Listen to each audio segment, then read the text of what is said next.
Hello everybody, and welcome back to the Lost Archives. My name's Owen, and we are playing Disco Elysium.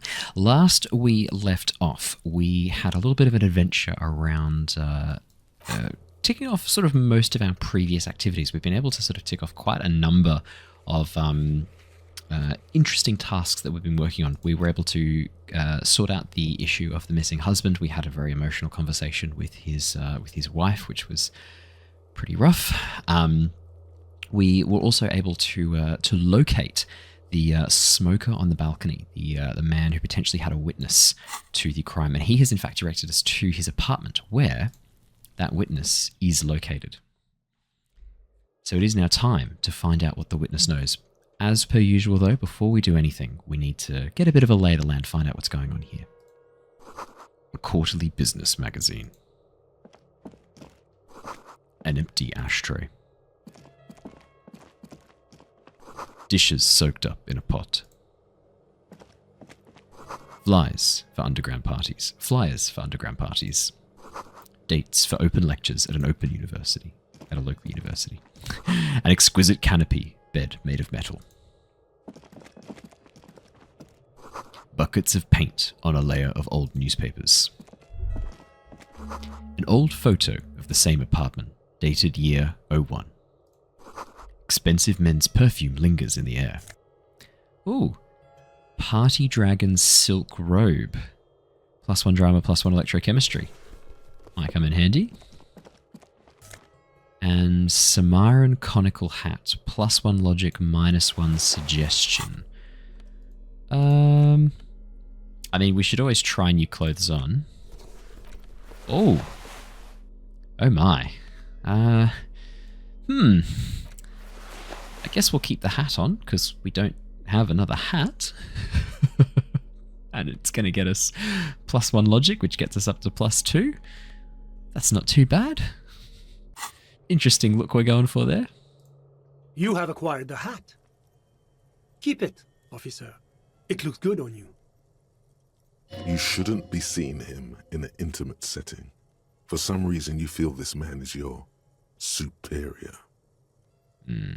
Superior, but he's not in the command chain. His hands are clean and well manicured. This is a man who knows the importance of appearances. My name is Charles Vildrouin, and I am an official with the coalition government. I work for the Institute of Price Stabilité on assignment from Sur-la-Clé. I heard you talking to my friend outside. Very good. Super. I am here to assist you in any way possible. Ask me about the hanging. Interesting. So this guy works for the coalition government. Hanging? What a drag. He seems like a cultured gentleman. You should ask him about the finer things. Sure. Before we go on, I absolutely have to inquire about this wonderful canopy. Oh yes, my friend has a great eye for these things. He refuses to tell me where it came from. It's a mystery. I believe they call this type of frame industrial. It's very comfy. That's really all I can tell you about it. He forms a little rooftop with his fingers. Cold air sweeps in from the balcony. The lieutenant takes out his notebook and nods to you to proceed. Oh, I should have asked about something else. I should have asked about the robe or the hat. I thought I'd get multiple questions. So, you actually witnessed a lynching? I'm sorry to say I did, officer.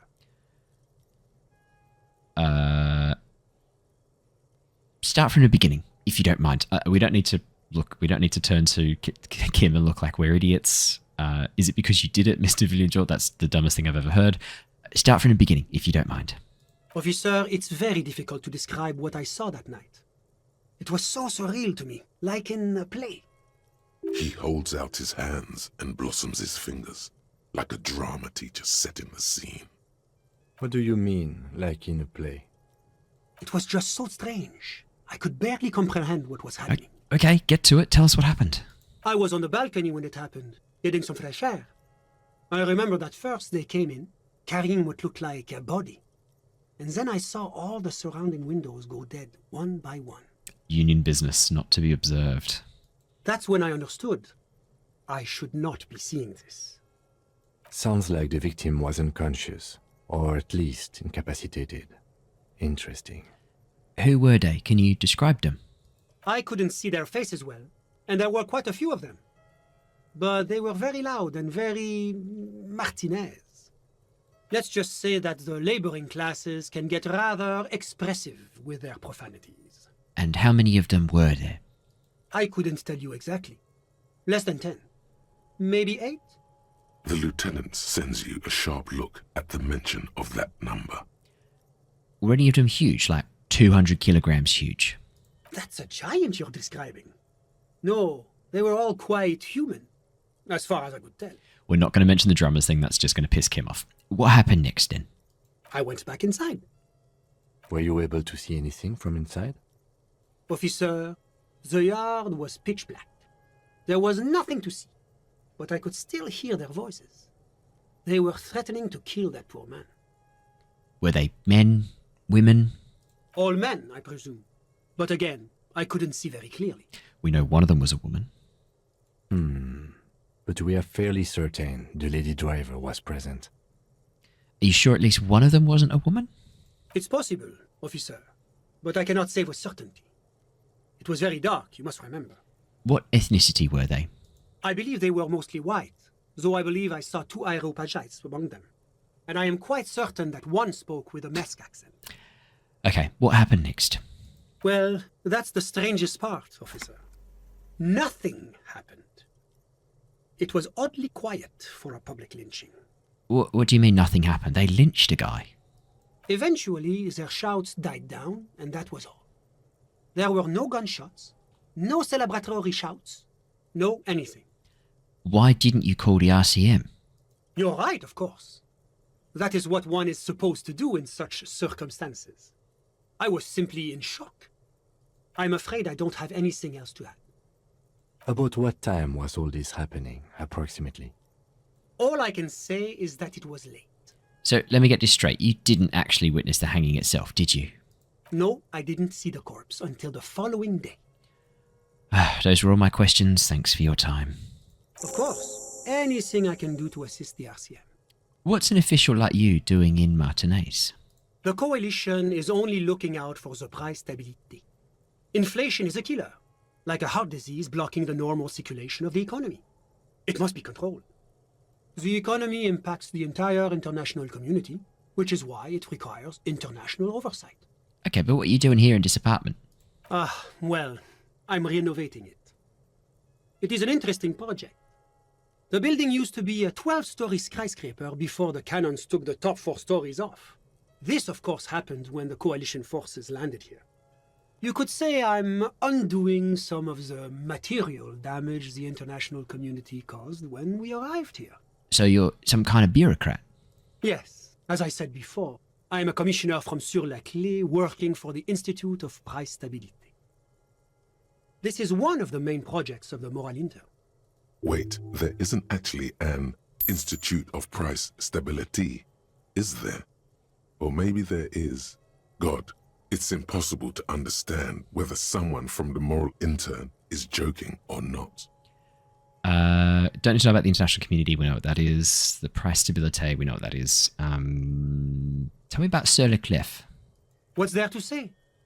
Sur-la-Clé is a modern, urbanized country that measures very high on the Human Development and Freedom Index. Mostly, though, it's known as the executive heart of EPIS. Moreover, it is a great sponsor of less emerged countries. Revachol is only one of its many darlings whose progress it supports and cherishes. Darlings? That can't be an official designation. What makes Revachol Sur-la-Clé's darling? Because a great percentage of Revachol's culture hails from Sur-la-Clé. Its language, its people, its cuisine even. Or at least in the downtown La Delta area. Jamrock and other parts of the international zone have been mercifully spared of Sur-la-Clé's love for meatballs and mashed potatoes. Alright, enough business, let's talk about something else. Whatever you wish, officer. Can you tell me about your friend? My friend. My friend is a good young man. His family immigrated here from Kedra, and life has not been easy for him. But he understands the importance of education. He has taken his future into his own hands, and that's all that matters. How did you two even become friends? How did any of us become friends? Bad things happening on the Insulindian Peninsula? Oil platforms ablaze in the night? Civil wars lasting for years? Finally, the international community is forced to step in. Hang on, you're describing how the coalition occupied Revachol. One of the wonders of democracy is that everyone is allowed to have his own opinion. And not just allowed, encouraged even. Have you ever tried debate? This guy's giving us the fucking runaround. I don't think he's... There's a joke here, and you know what it is. Come on, it's so juvenile. Besides, there's no way this man is going to get it. That's why it's good. Yes, I'm what they call a masturbate. Oh, God. I want to say it, but Volition is telling me not to. Volition's saying don't do it. I'll just leave it. What do you mean? Debating. You should consider joining a debating society for adults. I hear they're oodles of fun. I used to have a flyer for one, but... But now that I start thinking of it, it was for an improv class anyway. It's this funny theater thing, you know? Very creative. Helps relieve stress. A chill runs down your spine as you envision a half-dozen people in professional attire standing around a chair, awkwardly pretending to be waiting for a motor bus. It's neither funny nor creative. You still haven't told me who he is. Sorry, who? Your friend, the smoker on the balcony. We were just talking about him. But I told you, officer. He's a bright young man here to pursue his education. Education is the foundation of our future, especially the arts. It is a cornerstone of our civilization. So all you can tell me about him is that he's here to study the arts. He's deeply enmeshed in the study of the fine arts, yes. Oh, which arts? I'm a bit of an art cop myself. He's a truly free spirit. He likes all the arts. Perhaps graphic design, printmaking, who knows? The world is open wide for a talented youth like him. And what are you doing in his apartment by yourself? I'm just enjoying the view. What view? It's dark outside. Listen. The baby is crying in the neighboring apartment. Waves crashing in the distance. The sound of sea below the window. I hear waves. The Insulindian Bay. What about it? This place used to be a luxury accommodation before the revolution. Apartments, of course, were much bigger then. A few walls have been added here and there, leaving some of the tenants without a private bathroom or a kitchen. But the million real view stays. You can't take that away. He knocks on the balcony door, his face mirrored in the darkened glass. I was actually asking about your friend. My friend comes and goes. I'm sure you'll see him around. He's a busy bee. A busy bee? What an odd choice of words. I had something else in mind. I'm all ears, officer. Thanks, I got all I needed. A moment, officer. Do you have everything you need from me? I'm afraid we won't have the chance to speak again once you leave. Hold on, why can't we talk later? It's against diplomatic best practices for an official in my position to be discussing murders with local militiamen. That's a bit And annoying. I'm pressed for time. After you leave, I should be leaving as well. Okay. That's not the real reason he's so apprehensive. Men in his position shouldn't be seen loitering around in underprivileged young men's apartments in the middle of the night. Thanks for the heads up, but my work here's done. Of course. I'm glad I could help. Didn't get much from him. Well, the good news is, it is now after 10, which means we can go and get our gun back. Hopefully. Let's see if we can get to... Yeah, okay, we'll have to make our way out of the apartment building. Come explore the rest of these later. Let's head on out of here. And let's see if we can make our way over to the boardwalk. Nope, not close enough yet. I think you have to be like in the square. 10:28. Okay. Yeah, I don't want to keep Kim up too late, but I do want Kim to help us get our firearm back. I think it'd be a Bad idea. Try and do that without Kim present. Can we travel now? Alright, great. Let's go to the church, because that basically is where the boardwalk is. And let's head on up onto the boardwalk.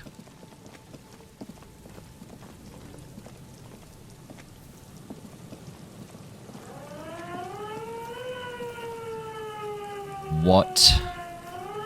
Put your hands where I can see them. The aging woman under a mountain of police paraphernalia mumbles to herself, then notices you and reaches for the megaphone. Show me your hands. This is the pigs. Show me your hands. Right now! Show me your hands! Right now! What? Scavenged, battery-powered police lights protrude from her back. The flickering light show reveals a gun in her shaking hand. What? Her hand is trembling from some sort of neurodegenerative disease. Good. Madame, please drop the firearm immediately. I'll raise my hands. Yeah, I'll raise my hands. The man appears to be pulling out an object from his pocket. Fear under threat! Fear under threat! That didn't go well. Superseding event. Split-second decision. Get on the ground. Get on the goddamn ground! Man, we just want to talk to you. Subject yourself to a full body cavity search. Prohibited materials concealed in nostrils, ears, mouth, navel, urethra, foreskin, vagina, and rectum. I can guarantee I don't have stuff in some of those. In her mind, the cavity search is happening, as long as she's saying it. It appears the things she says are very real to her. Be careful, detective. Don't do anything that might set her off. We can solve this peacefully. Please lower the weapon. Officer in need of assistance! Suspect alert! Get on the ground! Ma'am, please. We want to help you, but you need to lower that weapon. Let's just talk, alright? Disturbance reported. Authorized deadly force. Sector, take the shot! Big red key! Big red key! Big red key. That's code for the battering ram. Cop talk. You know this. Please identify yourself, ma'am. It's the goddamn police shitbag! Hug the pavement! You're under arrest! As she waves her hands, you notice familiar-looking ampoules and packets sticking out of the mountain of police gear on her back. Medicine or drugs? Are you on drugs? Confiscated contraband! Restricted access! 2 kilos missing! Eyewitness report compromised! I don't think she's on drugs. Being off drugs might actually be the problem here. You're not the police. We're the police. Back up! Back up! Back up! Status unconfirmed!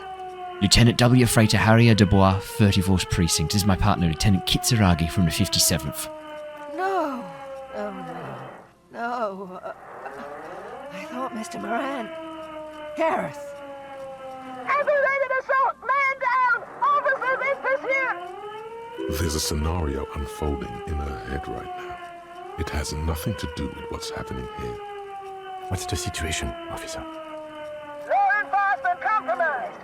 Impersonating a police officer! Does she not believe you two are actually police officers? We really are cops. Look, my badge. And I'll take out my badge and show it to her. License and registration! License and registration! Come in, dispatch! Sector! Azimuth! I get the distinct impression this isn't going very well. It's not a code, just disjointed words. Oh, Christ. Okay, it's time to get my gun. Alright, here's the plan. You hurl the ledger in her face, already darting right, and immediately close the distance. Left hand grabs the barrel, right one breaks the wrist. No, that won't be necessary. Look closer. The gun, all 3 barrels, red and blue light shining through. It's not loaded. Kim, I'm almost certain there are no bullets in that gun. Huh? My God, I think you're right. Ma'am, the weapon you're holding is mine, and I know it has no bullets. What? The woman looks at the weapon in disbelief, her eyes suddenly reddish with tears. She looks straight down the barrel and squeezes the trigger. Wait! This isn't police issue. Police weapons have bullets. This isn't real. What is this? I was genuinely worried she was about to shoot herself then. Police guns always have bullets. What is this? Why did you sell me this? She looks devastated. Grab the gun, right now. This might be your only chance. Definitely picking up the gun. No one ever cares anymore. Why would they treat me like this? Great gears are grinding to a halt. The machine is powering down. She's all out of jolt. Poor woman. We need to figure out what to do with her now. Nobody's ever around. Nobody ever comes to visit me. I'm very sorry this is how life turned out for you. And I'll gently touch her shoulder. Her scratched skin is warm to the touch, but the person inside doesn't even know you're there. What do you think's happening to her, Kim? She's in a stupor. I've seen this before. God knows for how long. Could be days when they get like this. But why was she like this in the first place? Honestly, I don't know. Dementia, probably. Dementia and Channel 8. And loneliness. Neurodegenerative disease. Could be. Her hands were trembling and she did seem uncoordinated. But what are we gonna do with her? Should we arrest her? I don't think there's any need for that. In her current state, and without a gun, she isn't really a threat to anyone. We could let Titus know. This is a perfect problem for the local peacekeepers to handle. They might even know her family. I don't want to endorse the Hardy Boys' inflated sense of self-worth. They're not cops, we are. But I'm hoping they do know her family. Yeah, Titus sounds like the man for the job. Then we can ask him once we get back to the whirling. But we have to hurry, because it's late and they might have already gone home. But I think we're done here for now. Let's head out. This is done. Please, leave the radio on. She mutters. It seems like a reflex. A half-remembered sentence. Reflex to what? Being left alone? She stands motionless. Just a heap of clothes and fleshes now. Maybe if you search her once more? Yeah, let's see what else she's got. The Sure. woman stands slumped. She looks catatonic under her mountain of RCM paraphernalia. Is one of those things a police cap?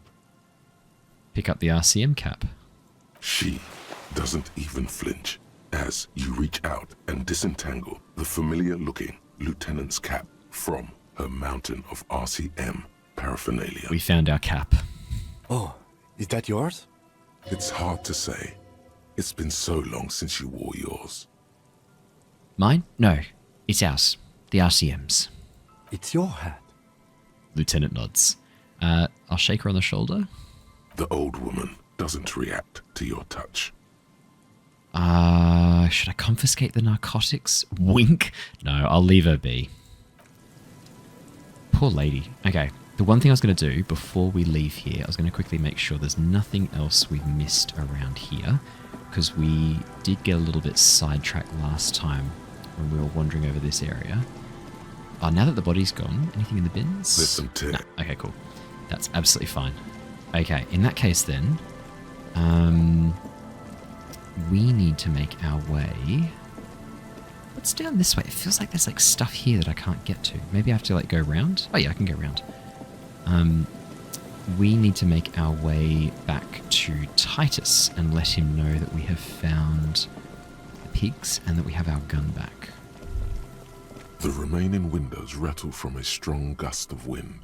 They're covered in a thick layer of grime. They must have been like this for 40 years. I'll try to see inside.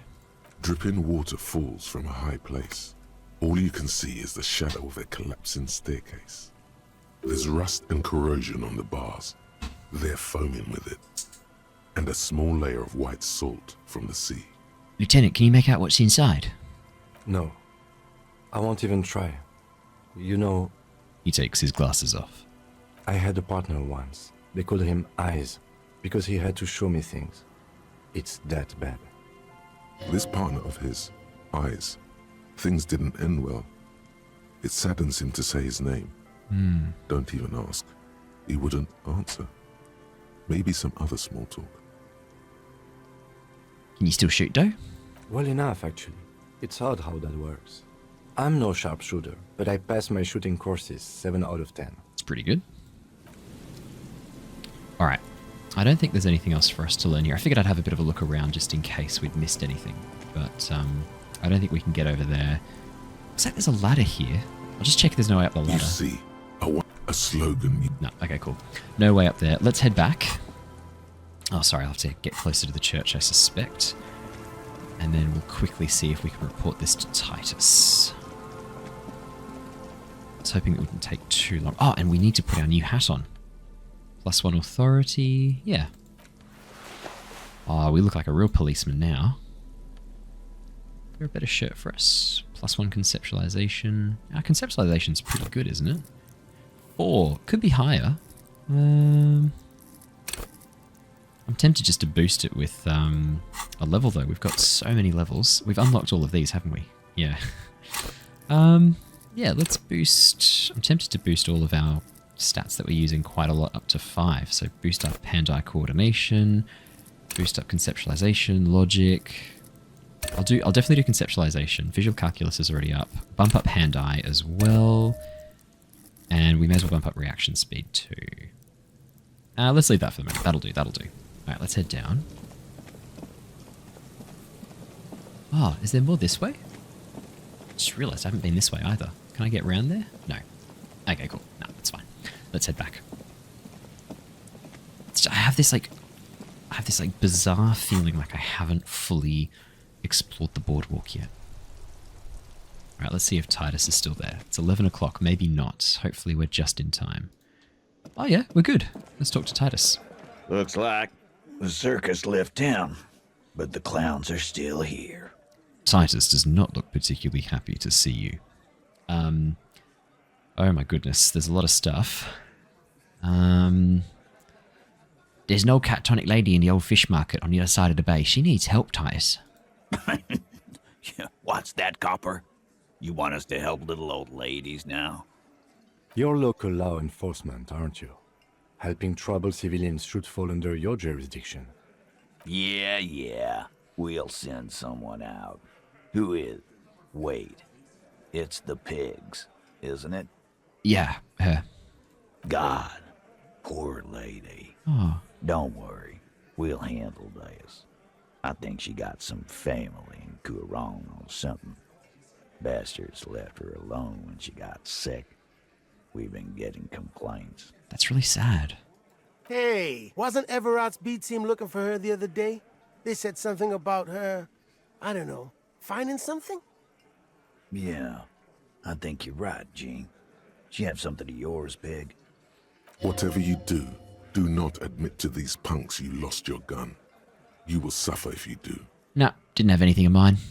No? Well, whatever then, Copper. Titus chugs his beer down and wipes his mouth. No. They totally said what it was. What was it? Anyone remember? I don't remember. I was fucking drunk. Let me know if you figure it out back there. Now, anything else we can help you with? Oh, what was her name? Her real name? Auntie LaPlante, we always called her. Something LaPlante. Marianne, amigo. Marianne LaPlante. Anything else you wanted to know? Who was she? Was, like before. Just an old lady. Her kids moved away years ago. Never come to visit. Never took her calls. She gets out every now and then. She did right by lots of us when we were kids. Always was a little off, but still. Us kids? That must have been ages ago. She was better then. The children kept her together. How did she get like this? Wanted to be a cop, you mean? Well, shit. I don't actually know. Anyone know why she started acting like a pig? No fucking clue. It's gotta be the crazy. Who'd want to be a pig? Someone who wanted to set the world right before it ends. Ever think of that? No, I didn't.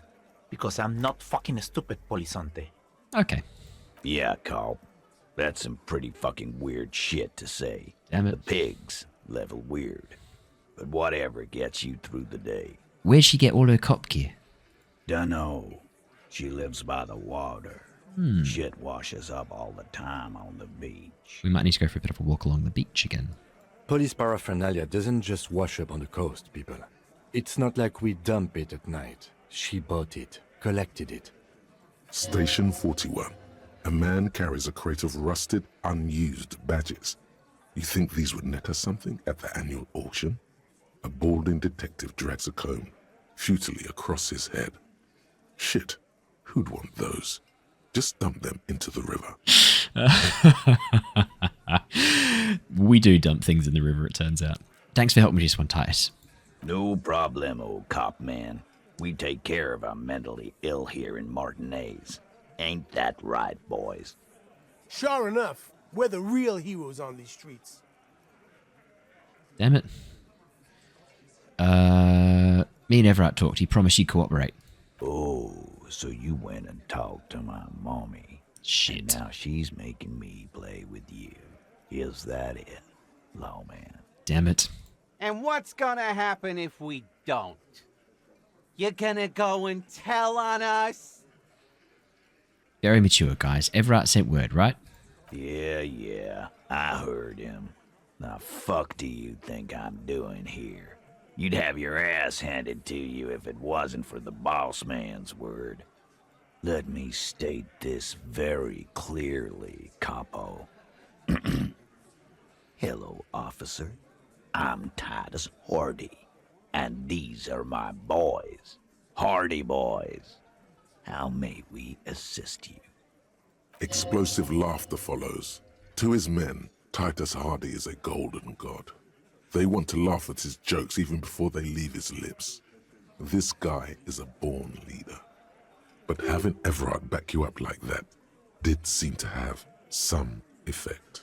Okay. Guess what? I've connected you to the local drug trade. Like hell you have. There is no local drug trade. This place is as clean as a rifle. Go back to Jamrock and ask the local junkies how clean your streets are in Precinct 41 Kilos. We'll do that. In the meantime, did you know that there's an abandoned lorry at the intersection that was used to move raw ingredients for drugs from Terminal B to Jamrock? The person driving it was present at the hanging. It was one of you. We've connected the footprint. Detective, do you want to deliver the coup de grâce? Fucking A, Kim. The thought forms in your head like a lightning strike branching in the sky. No, the thunder is his. Leave it to the lieutenant. No, do the honor. You've earned it. And I'm not at the lieutenant. Yeah. Yep. No, do the honor. You've earned it. Thank you. You're right, Titus. There is no local drug trade because it's all controlled by you. You're the drug trade. That's a mighty interesting theory. I guess that's what you would need to do, theoretically. A big, strong, state-run monopoly would outcompete the runts on the street. Yes, it would. Yeah, man. Theoretically, that's what you would do. To get rid of the gangs, the dealers, even some of the junkies. You would need good, trustworthy people to take their place, of course. Hardy men to run such a monopoly. For the good of the community, of course. Yeah, keep telling yourself that. I know for a fact there's still plenty of drugs out there. No, there aren't. Some little shit and his dad are doing speed. Who fucking who?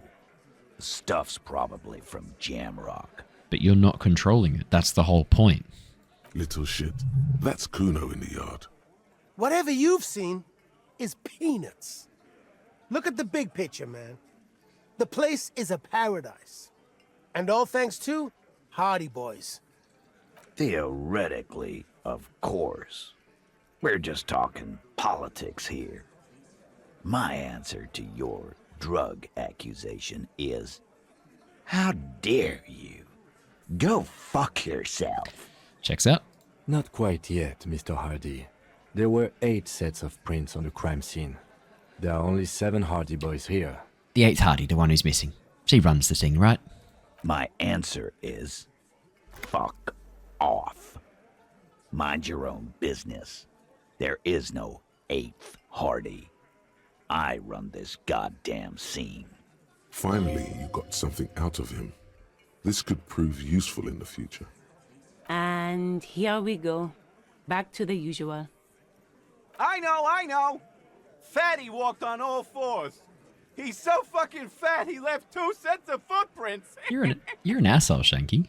Despite everything, the little man is quick on his feet. Go fuck your mom, Dennis. Yeah, good on you, Angus. That's more like it, boys. You heard him. It was Angus on all 4s. Anything else you need to know? I want to talk about hanging again. Again. Just get the dead guy's autograph, since you're his biggest fan. Good one, Ty. Okay, sorry. About fucking time. I found someone who saw the hanging. A witness. Oh, we're knocking this down. A witness? You ain't got shit. The locals would never come to you with this. That's just contactis, Titus. Next, he's gonna tell you one of us already roll on the others, and he's in witness protection. My witness isn't local. Well, let's hear it then. Who is your mystery fella? He's not alarmed by the sudden appearance of a witness, but he is surprised. This goes without saying, but nonetheless, don't give out his name. Fair. Let's just say he's a high-ranking government official and leave it at that. Yeah, right. Like we wouldn't know if an MI plant was in our town. Nice try, right? MI is short for moral inter. Yes, thank you, Encyclopedia. I've seen this shit a million times, Titus.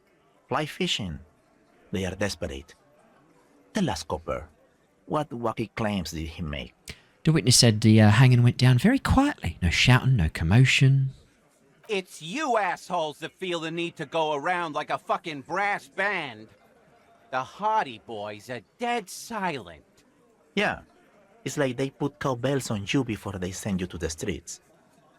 What's with the cowbells, policeman? I like the way they sound. More cowbell. They're avoiding having to answer this question. I imagined you guys drinking and singing lynching songs. What's with the funeral silence? We were drinking, weren't we, guys? I hit the bottle hard. I was drunk as fuck. Right, I'm convinced, Glenn. Nothing off here. Just a regular hanging. Bullseye. Glenn looks around uncomfortably. The lieutenant hit a nerve. Witness said he saw 2 people of Arapagite descent and 1 Mesk. Arapagite? Boss, I think he's trying to say me and Theo. Well, yeah. What is confusing you? Eugene, Theo, and Elaine were there too. I already told you. We were all there. And the witness said it looked like a surreal play. Those flaccid MI cocks with their culture language. Everything's a surreal play or sublime whatever. Doesn't mean anything. It means the whole scene was long and drawn out, like it was from a film. What is this fella's problem? Sorry we didn't make it more action-packed. It wasn't the first thing on our minds, you see? But it shouldn't have had to have needed added action. Shanky. It's Shanky, right? I thought there's something wrong about the lynching story. Now I know there was. You don't know shit. I know you are lying, Shanky. You didn't break this wagon fort, but you did manage to rattle the people inside a bit. Let's jump off the witness. We're not going to say the witness said the end is here, the great undoing, we will all be vapor. That's madness.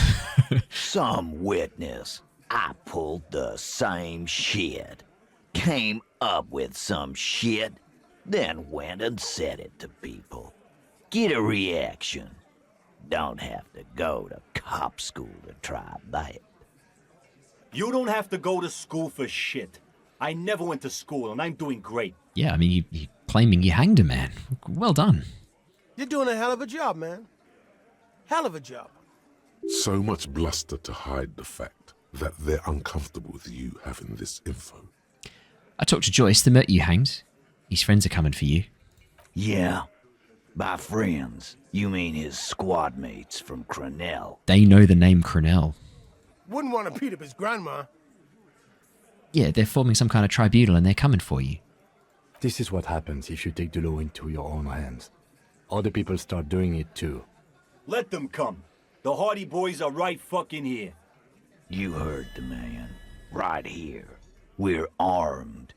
We got the whole district behind us, and Glenn. Glenn is fucking crazy. Yeah. A well-oiled murder machine. The mercenaries are armed with automatic weapons, right? You know that, right? We got weapons of our own. We got Ister 50s, Zeelagers. Glenn's got a knock cannon at home. Oh, they'll pierce ceramic armor, will they? I guess we're gonna see, aren't we? That was an unsure phrasing. See what? That they don't? Yeah, like you've been up against ceramic armor.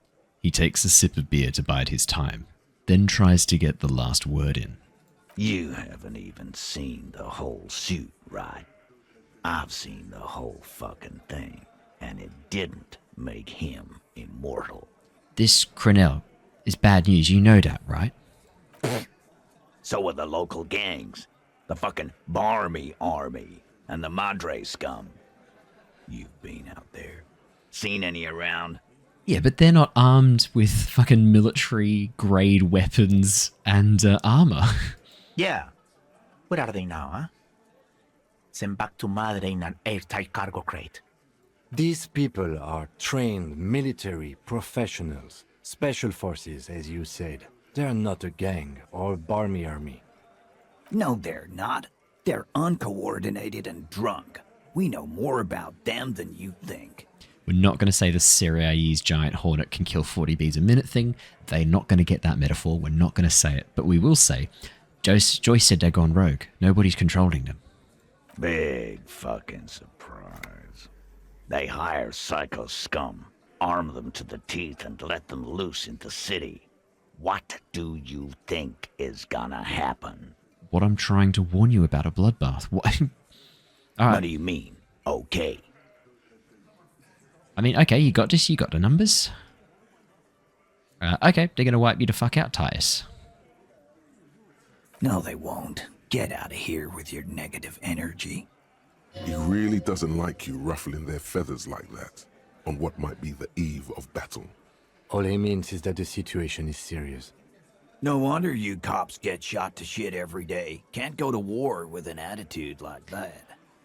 I feel pretty confident with our established authority, unless we roll 2 1s.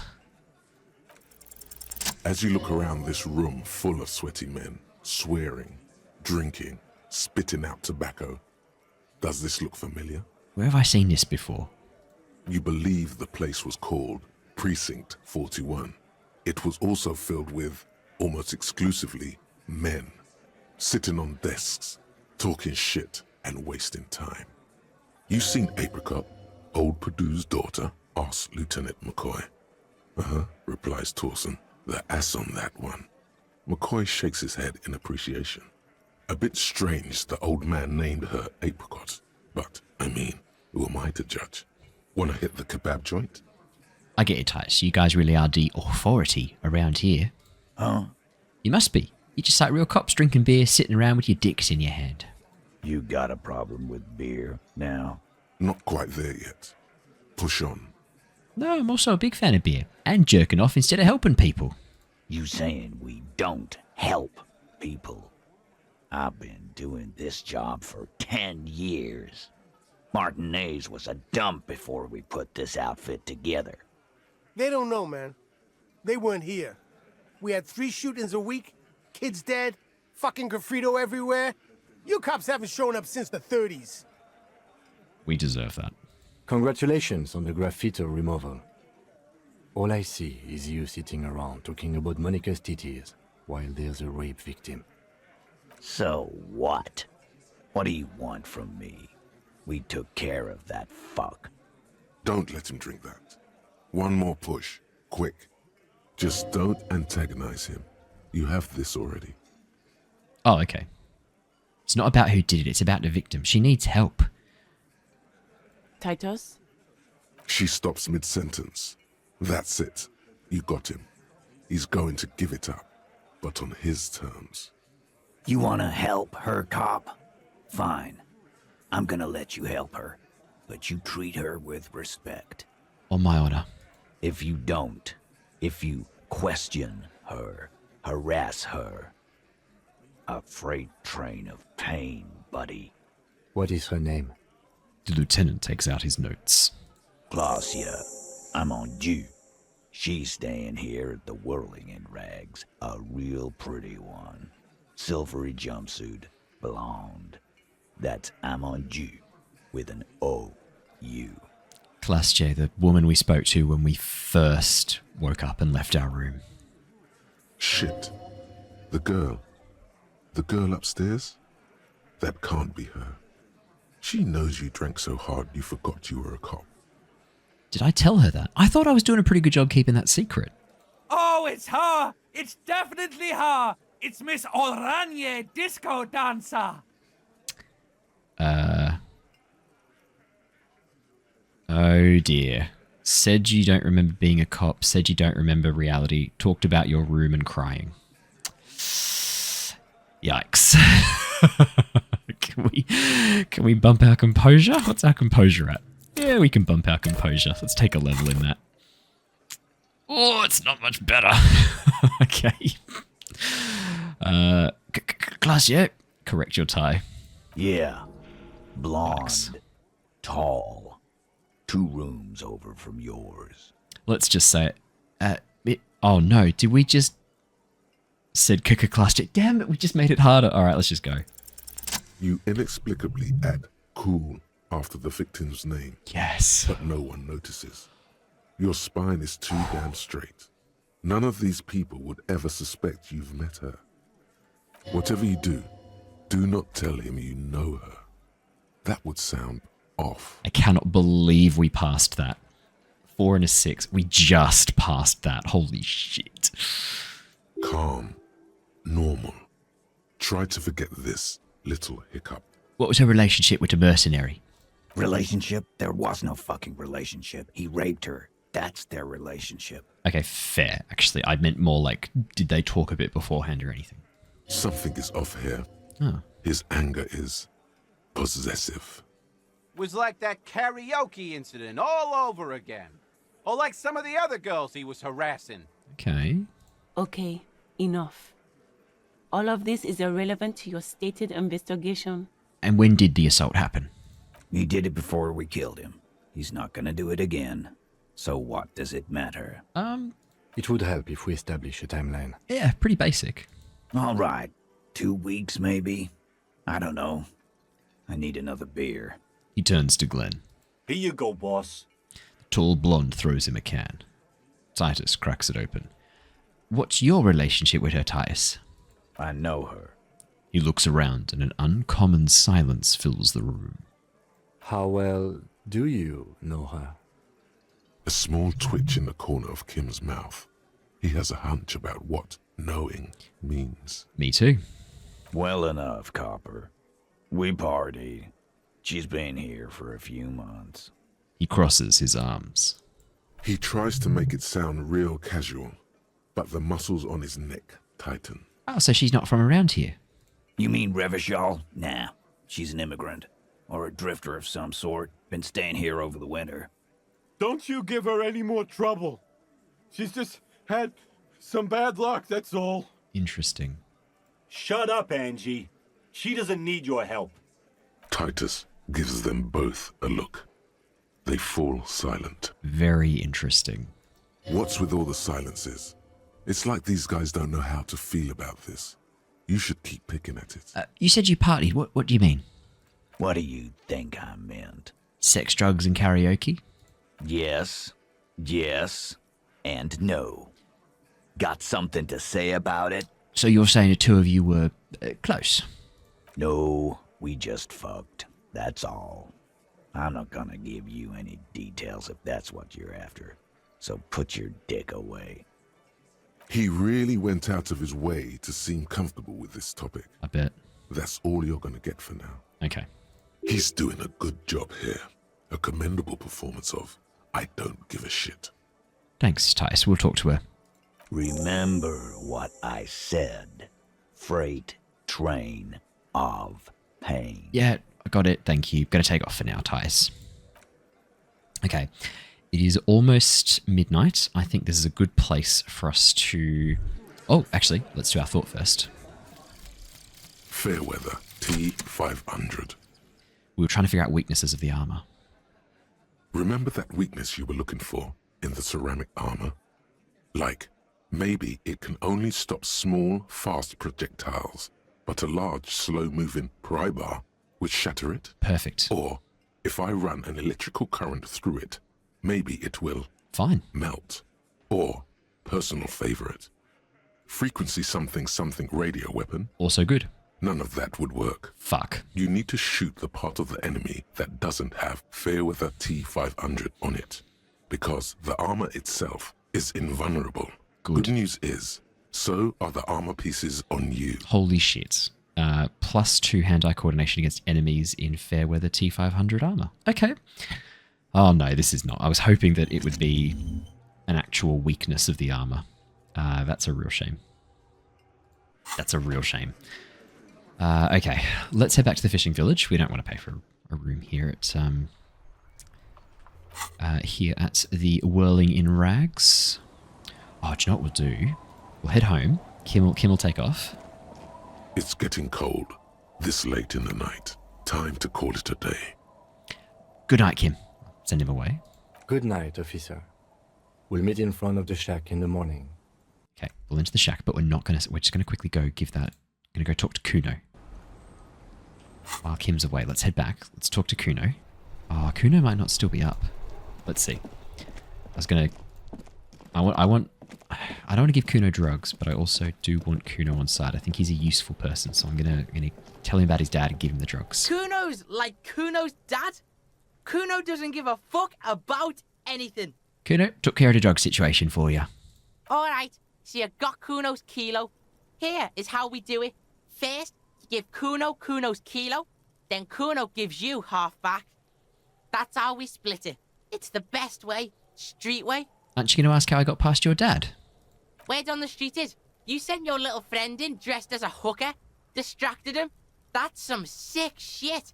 Tell your little slanty-eyed friend, respect from the Kuno. I'm not going to refer to Kim Kitsuragi as that. Kuno wants to hear all about it, but first we split the kilo, then we shoot the shit. Alright, fair's fair. Wow, that's heavy. He waves the minuscule bottle around and slips it into his coat pocket. There you go. More than half in there. Kuno's fucking honourable like that. Now tell me, how the fuck are you still alive, pig? I looked around in there. Not an easy life you got going on in that apartment, Kuno. The fuck do you know about Kuno's life? Kuno's got plans. Get the fuck out of here. Good call. Yeah, we got plans. There was a textbook with your name on it in the apartment. Yeah, so fucking what? Nothing. That's right. Fucking nothing. I met your dad.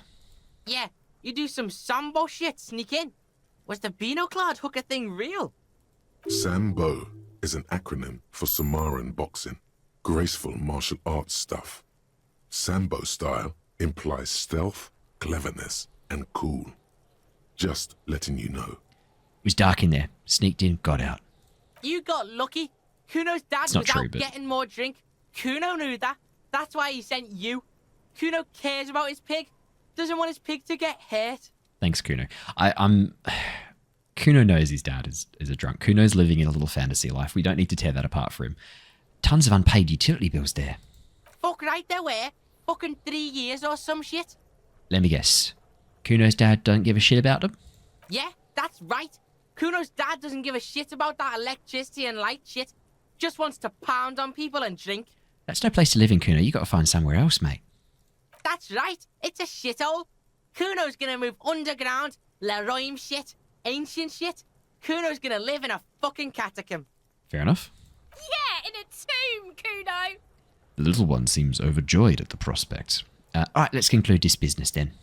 Yeah, pig. This shit is done. Now get the fuck out of Kuno's face. Kuno needs to drop the bomb. All right, I'm off. Kuno doesn't fucking care. I think he does a bit, though. He said that he didn't want his pig to get hurt. I think he cares a little bit about me. Okay, let's head back and have a sleep for the night. I have to just move just a little bit further, and then it'll let me travel, I think. Perfect. We'll head back. We'll head into the fisherman's hut. I feel sorry for this lady who's just hanging out here. It's getting cold. This late in the night. Time to call it a day. Absolutely. Let's enter the shack. Now, while we are still in a position before we head to sleep, we picked up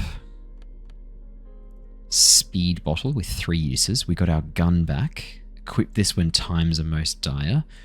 Good to know. And did we pick up anything else we wanted to switch to? I don't think any of these are...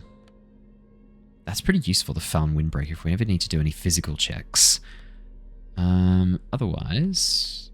Oh yeah, that's fantastic. Okay, cool. I think then we're pretty good. I don't think there's anything else we need to do there. Let's head to bed. Alrighty, off to bed. The bed is comforting, if a bit run down. Still, you've earned a rest. Let's go to sleep. It's going to be another nightmare, isn't it? Across the room, the heating system hums its soft lullaby. The mattress feels soft and sheets warm. It only takes you moments for the world to fall away. Oh, we're going to get a good night's sleep because we're in an actual heated and comfortable bed. Heated room and comfortable bed. Hopefully. Let's see. Thoughts, baby. Yeah. A million little lights in the dark. You're one fine instrument, brother. Thank you, actually. All those faces and all those names. All that laughter and screaming and scheming around. Every corner and every street. Recorded in you. Forever. On ferrotape. Spinning in eternity. On and on it goes. For untold hours. At the disco where you first asked her to dance. Rising. Rising. Above the dark curvature. The great wingspan of sleep. Studded with stars. Behold, there are millions of them down there. The first time. The last time. The smoke in her mouth. The plotted flowers. The faces turning, changing. What is it? It's the world, Harry boy. And you're made of it. Every day you're out there, you make more of yourself from it. I'm afraid you can't be unmade now. You can never forget this shit. The rain, the snow, I don't want to. It's beautiful. Beautiful. It's stuck on loop, whirling, spitting out words and images. You're the son of the world again. Harrister, a ceaseless agent. Picking up litter and old newspapers. Collecting your little bubblegum wrappers and idiotic picture postcards. Meaningless keepsakes. Reading your awful letters and recalling things, aren't you? The endless names of the world. An address book you are. The map of a city. That's right, I am an agent of the world. You'll go insane if you keep going like this. One more day, and you'll be in the loony bin. I just know you will. And for what, brother man? For the greater good. Solving your little crossword puzzles. doing your tasks, crossing names off lists, trying to become some sort of world detector. It won't make it okay. It won't put smoke back in her mouth. We're making progress. Measured, steady progress. There he goes again. He's a real political animal, our Harry. Is that political? He still doesn't see that it's the world changing around him. He's got no idea what he's in for. Why? 'Cause only love can break your heart. Feel the pillow under your cheek. Beep, beep, beep. The alarm is ringing, Harry. The disco circus goes on and on. You barely slept 3 hours last night. You can do it. It's nothing. Do it for the city.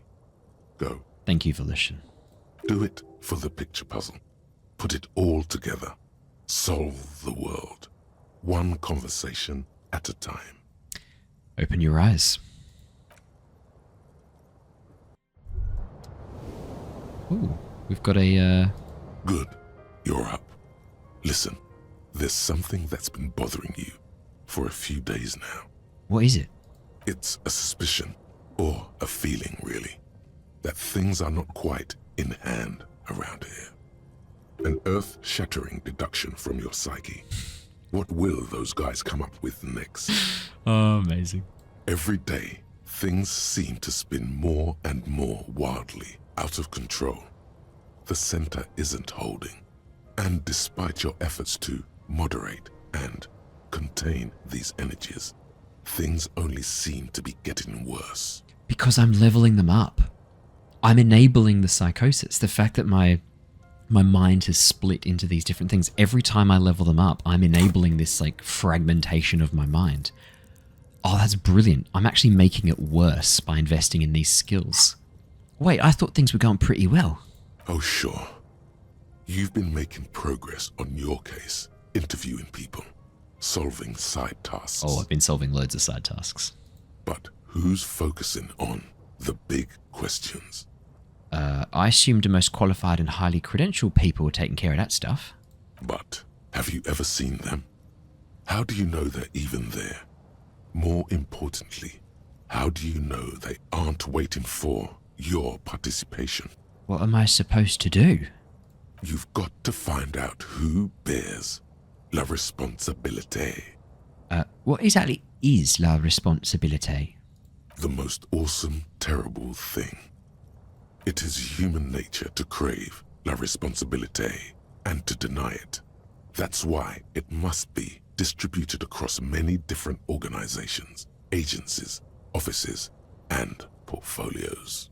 I thought I was assigning responsibility for the murder. Harry, you're thinking about this too narrowly. La responsabilité isn't concerned with trivial questions like who killed who. It's about the real issues, the human welfare index, the price of staple goods, the transition to real democracy. All right, give it to me. I'll accept la responsabilité. Whoa. Oh. This isn't some kind of dictatorship. You can't simply seize la responsabilité for yourself. It must be given by a legitimate authority. I knew that was too easy. Like a committee. Do we really have time for all this? There's always time to follow best practices. Once someone's decided to cut corners for the sake of expediency, who knows what else they're capable of? Swift, decisive action. Yeah, I'm with Volition. A little self-dealing. And who should sit on this committee? Only the most even-keeled minds in Martinez. Your half-brother, the lieutenant, is a natural place to start. Okay, good. Together, you'll be able to discover who has la responsabilité in Revachol. And, if necessary, you'll have the wisdom and expertise to assign it among yourselves. And what happens once we've assigned la responsabilité? Most likely, your findings will be collected in a report, which will be carefully reviewed by your superiors. Once they've reviewed it, those same superiors will produce a set of recommendations to be taken up at the next meeting of the Standing Committee. Sounds like heavy bureaucracy, which I do not like. Rest assured, no matter what happens, it will be done through the proper channels. But I am going to accept this. I'm prepared to take on this awesome burden. Good luck. Your report is eagerly anticipated. Take on the responsibility. Incredible. Okay. Where to next? I think... Oh, we still need to add more beauty to the wall. How are we doing? We haven't found the murder weapon yet. We haven't sung karaoke. We should do that in a minute.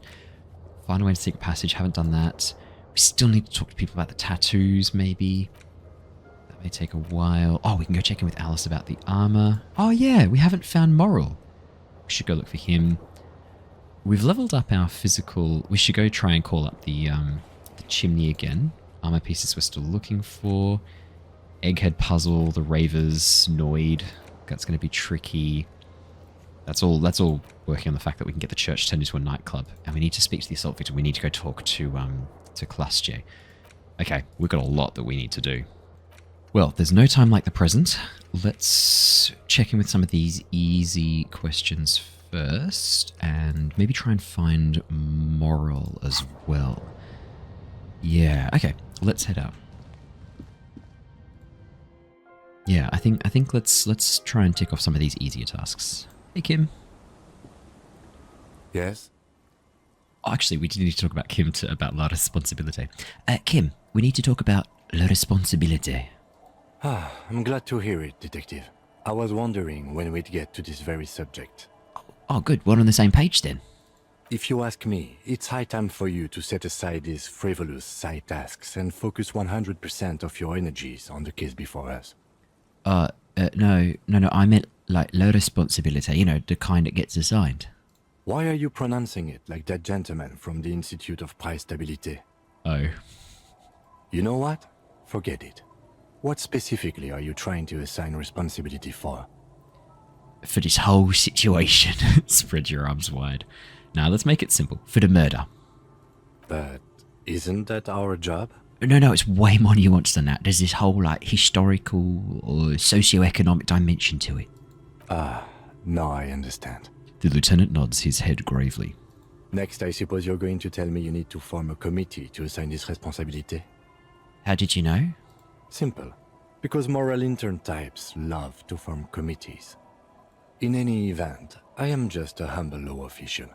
I may work under the moral intern's umbrella, but I'm certainly not qualified to serve on any committee. You know who might be, though? That Mr. Villedroit, the gentleman you met in the young man's apartment. If I were trying to get in touch with the coalition, I would start by seeking him out. But first you might need to speak with his young companion. Okay, fair enough. Now, was there anything else? I'll see if there's anything else we need to know about the case, but... What do you want to know? No, we're good. Good. Yep, let's rock and roll Kim. Okay, so, task ticked off. We have spoken to Kim about La Responsabilité. So, let's just tick off some really, really easy ones. What's the most easy? Run the number on the victim's armor. We also want to find Moral. I think let's try and find Morel. I need to stop calling him Moral. Oh, is there stuff in here? There is. Sorry, let me equip my crowbar. I can't believe I didn't get anything. Magnesium and some money. Yeah, let's have a bit of an explore. We haven't actually explored to the south here, and we know that Morel... A drop in temperature, an easy flow there. An empty street. Before you, a thoroughfare unjammed with lorries. No more drivers smoking on hitch steps. Just silence. What did the smoke smell like? Chemically sweetened. Across the road, a forgotten bus stop. Corrosion has opened a hole in its roof. An elm tree watches over the building. Its branches are dripping with rain and snow. The road is smooth and motley, craters filled with a black asphalt. The asphalt, first laid, is grey already. A row of tenements are under construction in the distance. So it looks like now that we've leveled up Shivers just a touch, we're starting to get some more information from Shivers. And Shivers is kind of like our connection to the world and to the city. It's sort of like this, how would I describe it? Kind of like the subconscious mind tapping into the city around it. It's not too dissimilar from Inland Empire, but rather than kind of focusing on creativity and imagination about us, Shivers is kind of like our subconscious taking in information around us. So I might chuck a couple of more points in Shivers as we get more points. In fact, we've got 4. I might dump a point in Shivers now. Oh my god, our perception's 9. Yeah, because Shivers will kind of tune us into what's happening around us. There's no harm in having a bit of extra Shivers. Who are the people who live across the road? A tub warm with water, white with soap. A man bathes while radio waves transmit the lottery numbers. 4, 18, 21, 4, 1. A modern washing machine rattles a drawer full of silverware. What about the bus stop? Number 312D. Young girls used to come here huddled up, hoping for more warmth than their thin coats give them. The bus took them to school. It has not run for 8 years. There were not enough girls to sustain its cost. And what about the road? Craters pocked the surface. Children played in them until heavy trucks full of black pitch rolled in. The landowners have filled the craters with money. It is a vital artery of the flow of trade. There's one bump on the road. A dead dog lies flat about 200 paces away, right at the turn. A dead dog? Tragedy comes from the wheels of a fast RCM vehicle, hurrying to work. The cold washes over you. The sound of the sea has grown distant. I think we might have done that. That's enough. The wind moves the aerosol. A detective stands behind the boom barrier. A breeze moves a curl of his hair. So it looks like there's no more going that way. I'll check around here, see if there's anything we've missed. Because actually, hang on. There's probably more up here, because we kind of went north. Yeah, we went north when we came this way. Let's try going sort of like a... Oh, hello. A little black swallow circles above you. You hear it chirp. Yeah, we haven't been down this way. There's a whole other... Can we get up there? Is that a new part of the boardwalk? Oh, yeah. Ah, so we went up last time. It looks like we have to go down and around this time. Yeah, there's Trent with his son. Oh, hello. Okay, yes, there's a whole bunch of stuff here we haven't seen yet. Some extra gold. No boat in the boathouse today. This section of the coast hasn't been used in decades. Ooh, oversized superstar sunglasses. +1 savoir-faire, -1 visual calculus. That's less ideal. Oh yeah, there's loads of stuff down here. A boathouse is shoddily constructed. A strong breeze might blow it over. Here we go, look, there's loads of stuff here. Ancient paint is peeling off the roof of this shaded bench, covered in rust. The sign says, Entree Interrogate. A scattering of bullet holes is spread across the cracked wall, reaching from one corner to the other. Look, Kim, even more bullet holes. Something's definitely gone down here. Correct. The density of the bullet holes is unusual. Even in a general average bullet hole frequency in Martinez sense. Grim affairs. Meaning, this is a lot of bullet holes. Looks like fully automatic rifle fire. Something you don't see these days. I'm gonna say nothing and just nod. We know why not. I'll just nod. The lieutenant also nods. It is quite a scene. The two of you standing next to the broken wall of an abandoned building, nodding along. 2 officers of the law against the world, nodding in unison. It is your source of power. The bond of camaraderie between you is palpable. I'm going to nod even more. The lieutenant is nodding so hard it looks like his head is about to snap off his neck. Don't stop nodding. We got to out nod Kim now. The lieutenant matches your nodding pace. He's a true professional at this. The nodding's reaching critical mass. You can't take this much longer, Captain. Keep nodding, goddammit. Stay the course. A small bead of sweat runs down the side of the lieutenant's face as he maintains his nodding. I love this so much. One more nod. As the lieutenant takes out her handkerchief and softly taps the sweat off his temple, a faint crack echoes through the coast. Abort! Abort! No. Shit, it's too late. Oh shit, fuck hell! Busted the neck, did you? Glad I stopped when I did. My neck was really starting to hurt. Don't worry, little man. Now we should get going. Why? Why are there this many bullet holes? A row of ghostly shades stand facing the wall. There are many of them, a dozen at least, their heads lowered and eyes blindfolded. It's quiet. No sound. No movement. 10 meters away, other shades are lined up in an orderly manner, automatic rifles primed. A gust of wind blows by. The coats of the firing squad flap slowly in the breeze. A single person stands on the side. The morning sun rises beyond the horizon, radiating the first light of the day. The order was carried out at dawn. A long time has passed since the moment of this fusillading. Rain and brine have since washed all the blood away. Not a trace remains. What is this? The abundance of bullet holes leads to two options. Either an inordinate amount of executions were performed here, or they did not use a conscience round, where only one soldier has the loaded rifle. Looks like this was a mass execution with everyone fully armed. Look at the people against the wall. A host of men, probably in everyday clothes, ragged from the conflict and covered in dust. They were not sitting, a common practice for executions in some nations, as demonstrated by the height level of the bullet holes. They stand, facing the wall.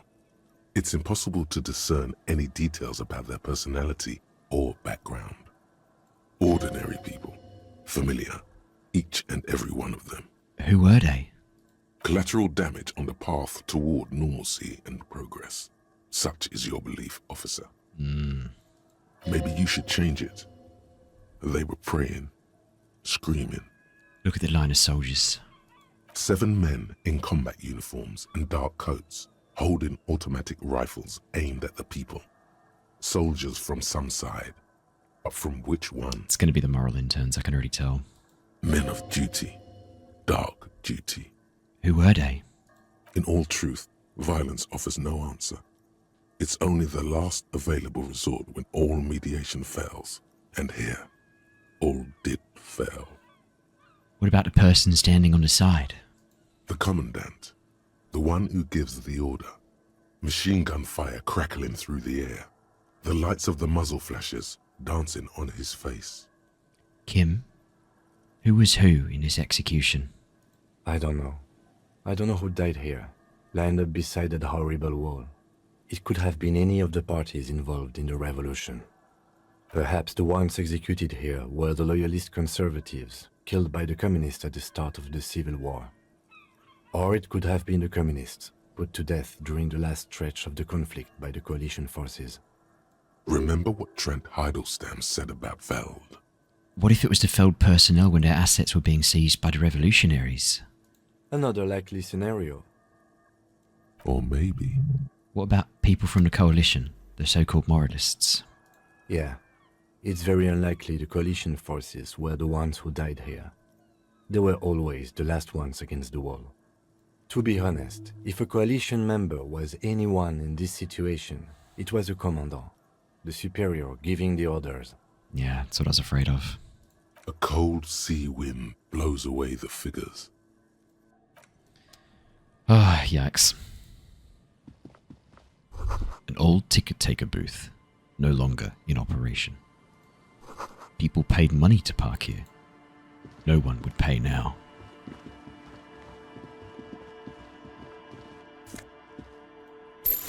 this game is so beautiful, so funny, and so tragic all at the same time. It's just incredible. The door is not only barred shut, it is inaccessible. Ah, found Pippo. +2 logic, -1 perception. Ah, that's not too bad. Because we've got 9 perception, so I might chuck the... Oh, it's a very nice hat. Look at that. So that takes our perception down to 8 and our logic up to 6, which is pretty nice. Pretty nice indeed. That's a good question. Are there any other of our skills that we want to sort of bump more than others? Esprit de corps and shivers, absolutely. +1 logic. Have we got any better shirts? No, I don't want to lose any suggestion. -2 authority. Thing is, right, when we've got this ledger, our authority's +1. It's 5. Authority's a bloody nightmare. I wouldn't mind having authority not having such an impact on me, to be honest. And physical instrument and shivers would bump us up really nicely. The only thing is, I hate how this shirt looks on me, so I'm not going to wear it.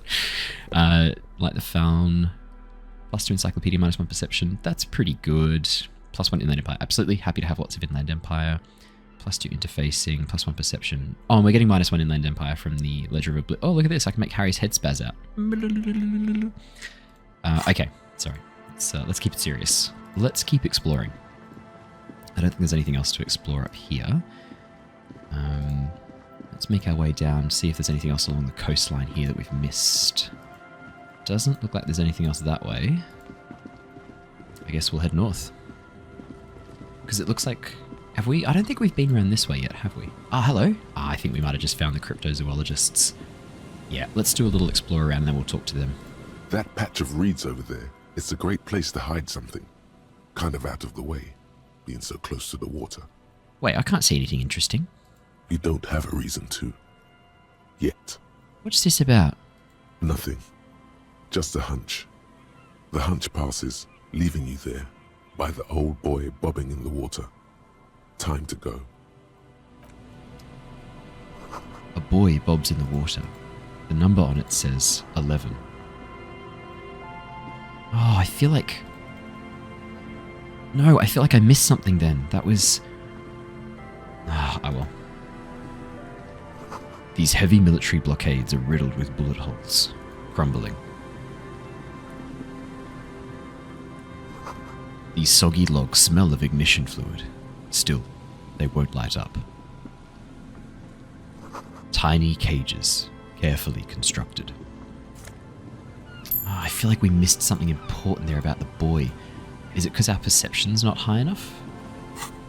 What if I increased our perception? Just thinking. If I switch this hat over, sort of wander around.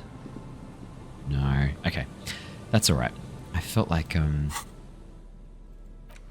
we missed something there. Oh well. Okay. Let's talk to these guys, because these are probably... Oh, hello.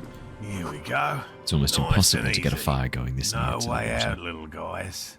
Not out of this jam. He's an Aussie. There's a cylinder on the ground in which the man is arranging some netting. It looks like some kind of trap. He notices you. Who's there? Oh, the police. Hello, officers. His self-conscious enthusiasm renders his movements ungainly. He looks like your understanding of a scientist. Is that the police? Why are the police here? Sorry, this man's name is Gary the Crypto-Fascist. Deal with that later. Don't worry, Gary. I'll handle it. Fucking Aussies. You must be Morel, the cryptozoologist. To what do I owe the pleasure? That's sarcasm. He takes no pleasure from your appearance. You don't seem too happy to see the RCM. Oh no, it's all right. I'm just busy. What's this about? Lena sent me. She's been really worried about you. She's waiting for you to get back. Of course. Thank you for passing along the message. That damn waterlock is broken, and we can't go all the way around the AL-81. This is a painfully Australian accent. Almost like an Australian didn't voice this. The 881 is a raised motorway that separates Martinez from Jamrock. The labyrinth of streets underneath it makes it difficult to pass, not like walking over a nice waterlock. The waterlock's been fixed. It was fine when I crossed it. I'm going to withhold this whole story. I'm not going to reveal I broke the waterlock. Oh, good. We should really be getting back. Gary could use a hot shower and a warm bed. Yeah, Gaza. If you're really Aussie, you need to drop the RY and change it into Gaza. Did he say we can go back now? Gary's background picture is fantastic. He's got like the rising sun like a halo behind his head. It's a shame he's a crypto-fascist, whatever that is. Yes, Gary. We can go soon. If you see Lena, tell her I won't be long. That's not how we sound, guys. Sir, your wife is waiting for you. I just have to do one more round. See if the phasmid has taken the bait. Then we're going. He refastens a bit of netting that has come loose in the wind. His hands are large and weather-worn, but also used to delicate, precise work. For all his passion, this man is diligent and patient. You could learn things from him. Tell me about this phasmid you're looking for. Well, first of all, it's damn difficult to find, which is why we've been knee-deep in the reeds laying traps for it. What makes it so difficult to find? Good question. Being a phasmid of the order Phantasmodea, a ghost insect, it disguises itself as plant matter. In this case, the reeds. Awful lot of reeds around, aren't there?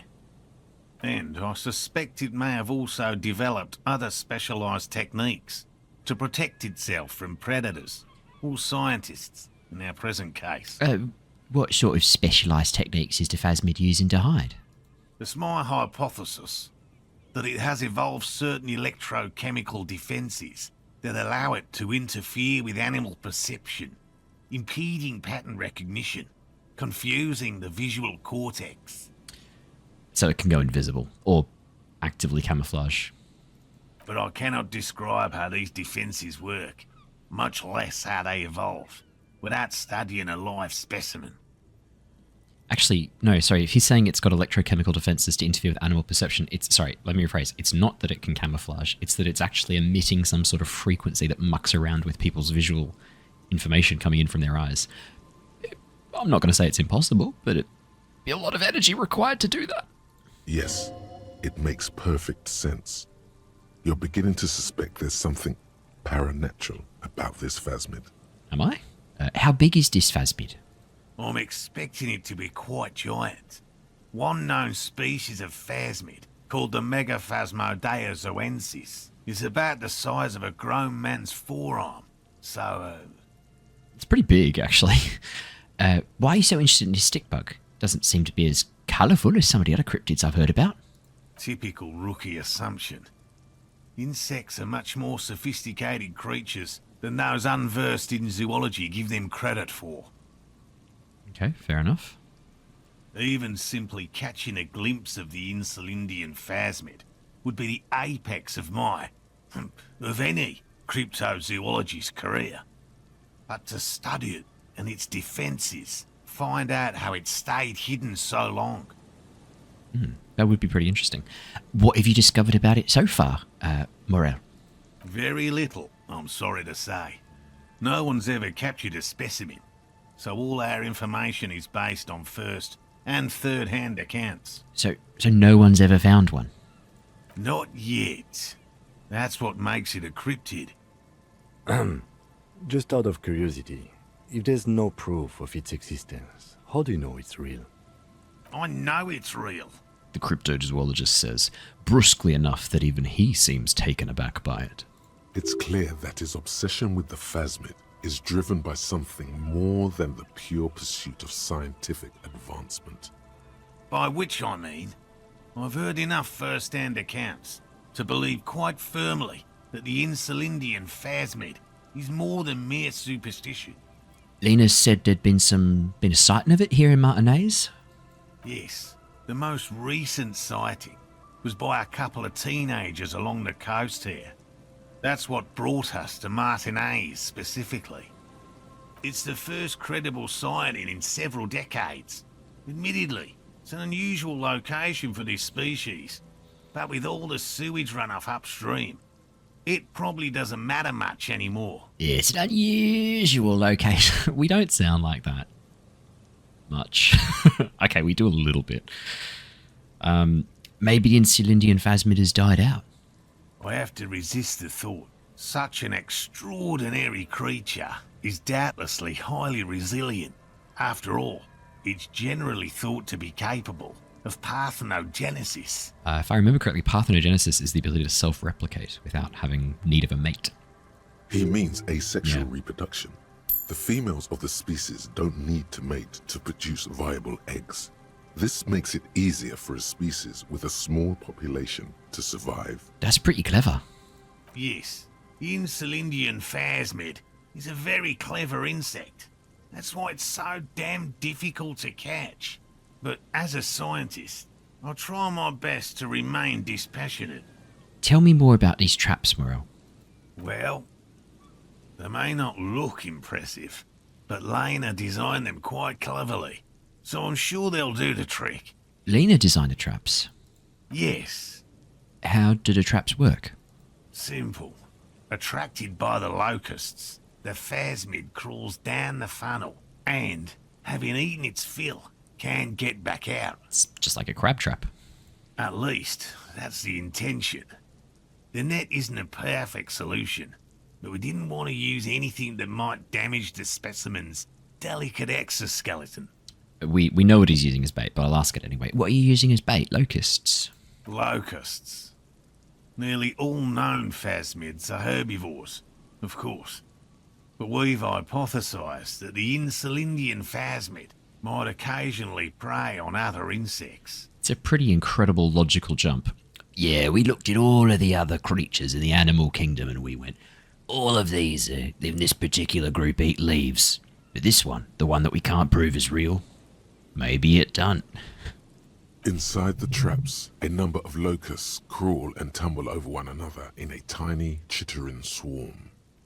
A meat-eating stick insect? Does it pretend to be the reeds as part of its ambush behavior?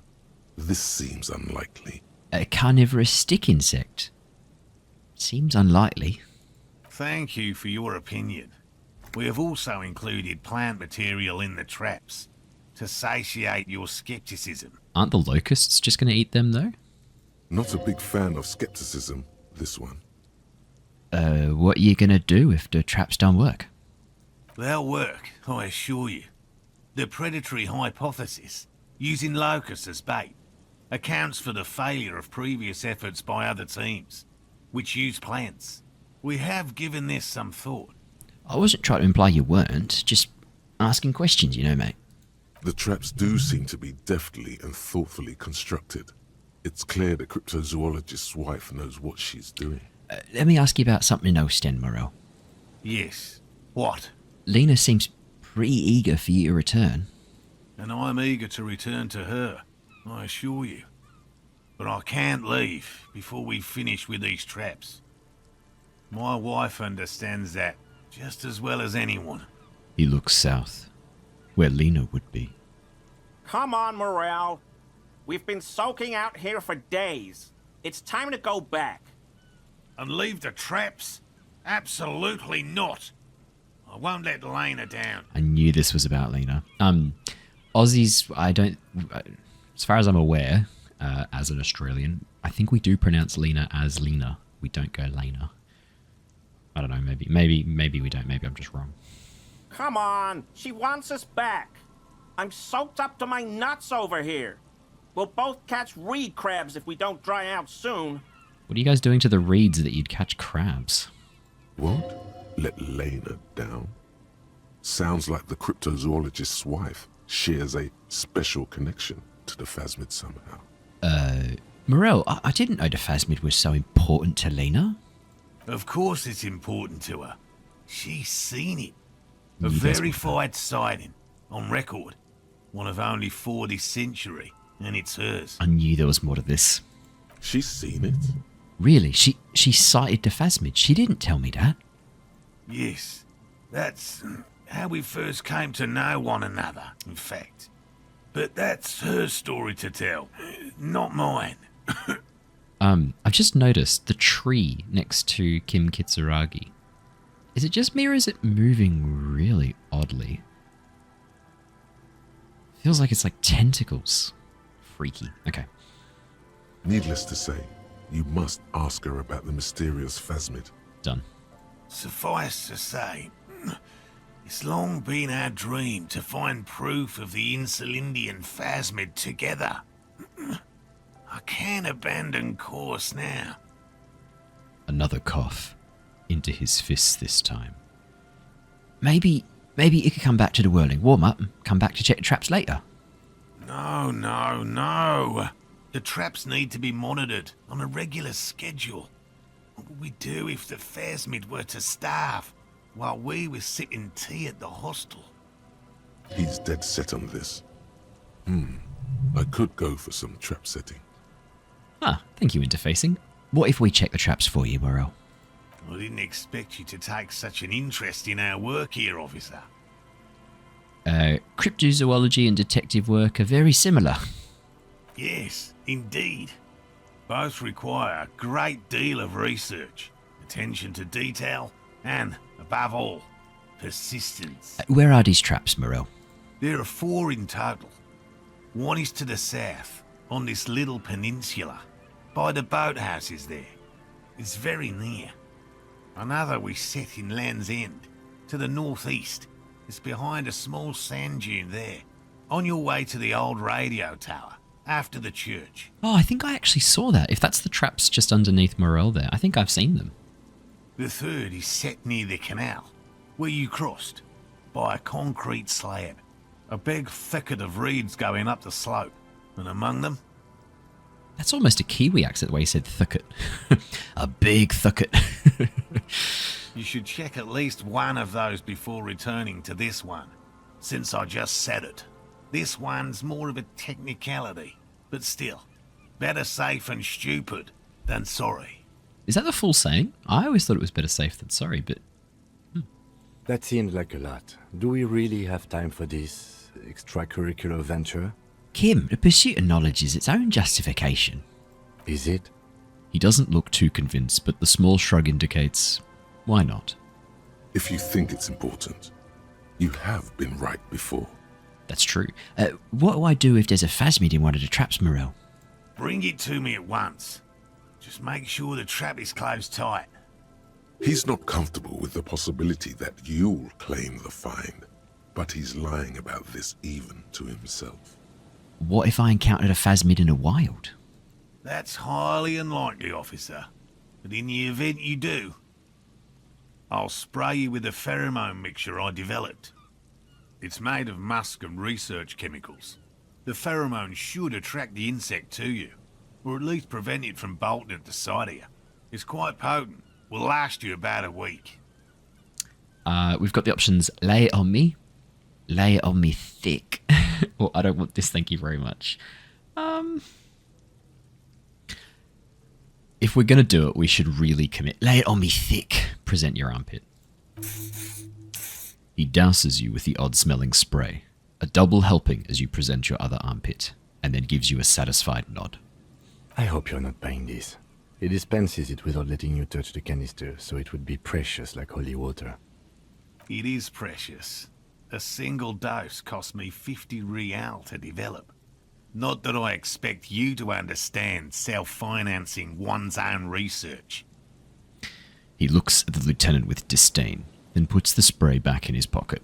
Oh, I'm ready. Let's get to it. Right. Which means you two can pack up and go back to the whirling. Whatever he thinks about this detour, it's clear that these men are exhausted and in need of assistance. Finally, someone's talking sense. Thank you for your help. Gary and I will start breaking down camp.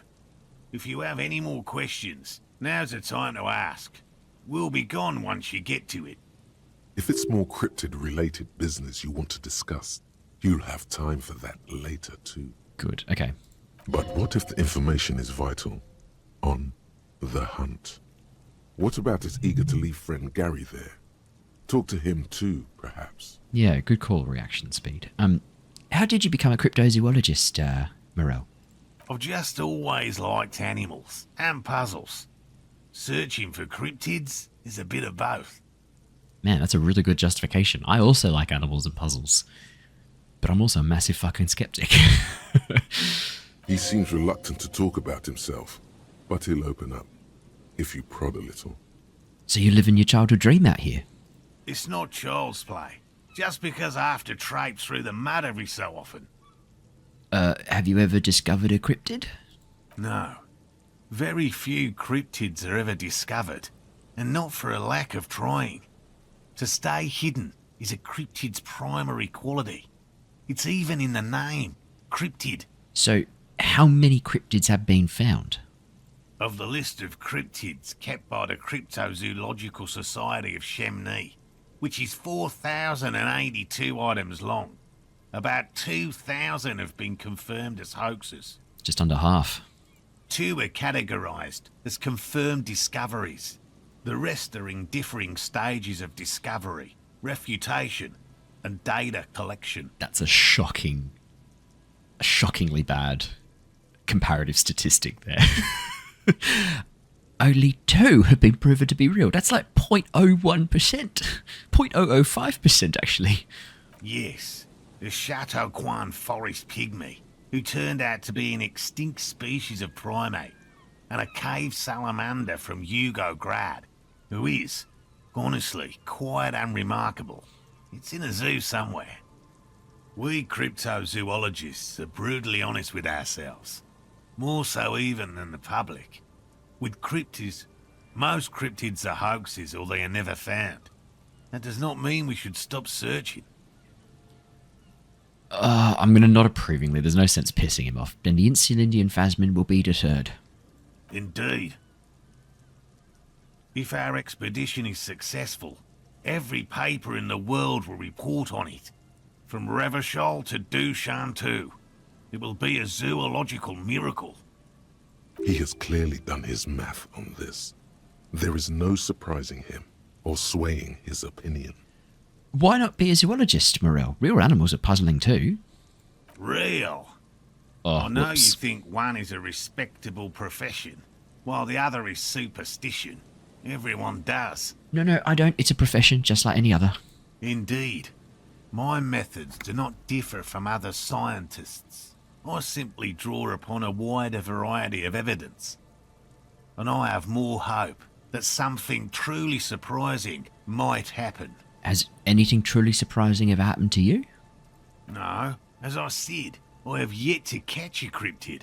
Although I have come close. Okay. Close enough to keep trying. Interesting. Something for later, this close call. What kinds of evidence do you use, Morel? Everything from forgotten regional lore to newspaper accounts, like the one that brought us here, to look for the phasmid. I keep a very open mind. He's interested in things that people believe that scientists don't. You think other scientists don't listen to ordinary people enough? Most establishment scientists only care about reputation and remuneration, not real research, and certainly not the truth. They're a cowardly lot, and both the field and basement archives can be dangerous places. Thanks for explaining that, Morel. Now, about something else. Yes? I'll get going. Actually, was there something else we We'll could be talk on to our him? way soon. We'll ask him about cryptids later, that's fine. Let's talk to this dude here, his friend. the Hello, I'm Gary. crypto-fascist. Very generous of you to help us out, officer. Just because he sounds sarcastic. Yellow man. I mean, officer. What the fuck? The lieutenant raises his eyebrows slightly and takes out his notebook. Sure this guy's not a crypto-racist? Well, fascist and racist normally go well together. Yellow man. Interesting. This is something to ask him about, after a little probing first. Oh. I'm just waiting for my friend Morel to finish up with his insect traps so we can return to civilization. Not a lover of the great outdoors? I like nature, just not this bloody coast. It's mostly drunks and degenerates that come here. Nobody's perfect, mate. I'm sure you've been tempted to drink. Oh, I've been tempted. But someone has to stay strong for Revocol. His gaze shifts to the pile of soggy logs at his feet. He pronounces Revocol with a hard K, unlike other people. I noticed that too. Serious question time. This man is no innocent. No one is. Fuck off, authority. You're such a... Authority. No one's innocent. Hang on, you said Revocol. I like to pronounce it the hard way. Yeah. The old way. The Vespertine way. Oh boy. This is going to be a fun conversation. He winks at you, trying to relay some hidden message, inviting you to mispronounce it too, perhaps. It's odd. It's a secret rite. A very fringe nationalist handshake, probably. Gary?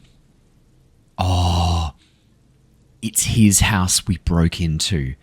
It's his house we broke into. That's who Everett got us to break into. He said that he was a weasel and a fascist weasel.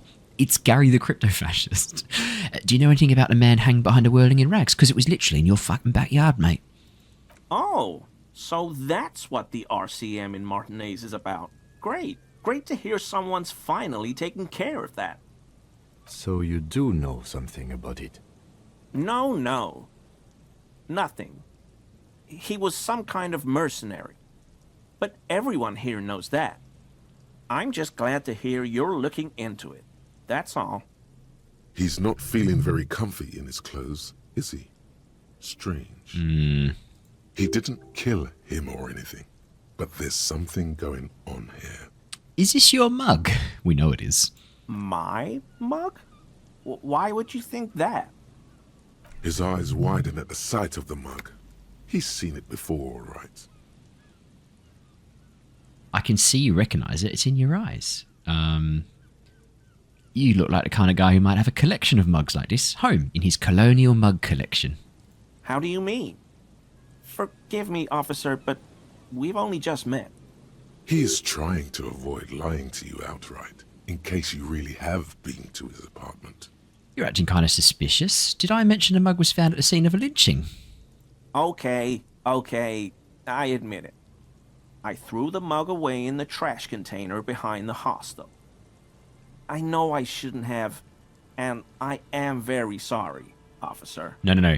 Gary, you don't understand. We've fucking got you now. If you have access to the trash can at the whirling, that means you threw the victim's clothes out as well, because there's no one else we know so far who has access to it. You're not going to find me, are you? I would, but I don't know how. How do I find someone, Kim? No, Gary, I just want information. Whew. Thank you. You won't regret this. I won't use another man's property to dump my garbage ever again. I don't know what got into me, really. Work has been stressful lately. Damn Koiko's price dumping us out of competition. What did you do, Gary? That fucking voice. What did you do, Gary? We don't sound like that. Most of us. Nothing. Just answering some questions. How'd you get into trash? Out the law. Sorry. How'd you get into the trash container, Gary? I know a guy who works with the trash collection services, CS Municipal.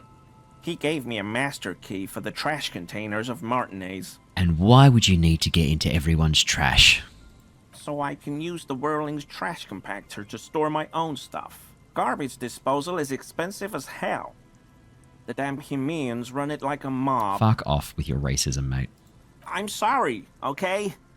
I thought I could cut costs. I shouldn't have. I shouldn't have disgraced myself. Disgraced? No need for the histrionic, sir. It was, after all, just a trash container. He studies his reaction. Gary doesn't answer. Gary, my friend, Gary, you racist. Did you put the clothes of a murder victim, you know, the man who was hanged behind a whirling in rags, did you put those clothes into that trash container? Officer, please. Let me explain. It's not like that. Please do. I was only cleaning up. I live right across the yard from where he was hanged, and I saw him stripped naked. All the clothes lying around in the yard, smelling. People are animals, you know? Alright, and then what happened? Then I came out to clean up the rags because no one else would. I put them into the whirling's trash, along with a broken mug, admittedly. He changes his mind mid-sentence. Okay. I was coming to throw the mug away, and, well, I threw the mug there and the clothes too. Right. It was just civic duty. Exactly. That's exactly what it was. Civic duty. As he shifts uncomfortably, a series of clicks, like the clinking of glass beads against one another as they roll across a hardwood floor. You've heard this sound before, but where? What's that strange sound, Gary? What sound? Don't mess with me. I think you know what I'm talking about. I haven't the slightest. There's lots of weird stuff out here in the reeds, though. Insects, trash. Could be the wind shifting some garbage nearby. The sound you heard was not the sound of something easily abandoned. You wouldn't know anything about the victim's missing armor now, would you, Gary? Armor? No. I mean, yes. Of course. I know he was wearing armor, but I don't know anything about it. That's what it was. That's what that clink was. An infant could see he's not telling the truth, but he's too scared to admit more wrongdoing. I bet he is. There's something going on here. You should observe him more closely after this topic is concluded. Alright, let's move on for now. I hope I could help your investigation, in my small way. Does this mean you were in his apartment, admiring his colonial mug collection? Perhaps it would be interesting to tell him. It's a white check. I'm tempted to give it a go, and we can always bump up our composure. Actually, what is our composure at the moment? Are we getting any minuses? No. Okay, so we can bump it up if we needed to. Let's ask some more questions, see if we can get some more bonuses here. So are you a cryptozoologist too, Gary? No. I help Morel with research sometimes, and I've learned some things along the way. But I don't usually go in for picnics like this on my own. There probably is a follow-up to this, but you can't think of any. Doesn't matter. Waste of time anyway. Gotta keep moving. You were surprised to see my colleague, Lieutenant Kitsuragi. Not many Sealites here, or anywhere, other than Sail. I meant no offense, truly. The lieutenant's a native of Revachol. Oh, yes. Of course he is. I was just speaking about his connections. Let's change the subject, okay? So Gary, you live nearby, in an apartment in Martinez. Sure do, officer. His eyes narrow slightly. He's wondering where this is going. Mr. Clare must be very angry with you. Mr. Everard? Yeah, he insisted that I open the door to your apartment. So you work for Everard Clare? Officer, please tell him we're good. No, tell him I'll make it up to him. What have I done? He'll send the muscle after me. The man looks around, whispering. He makes sure no one hears you talk. As he lowers his tone, he hunches his back.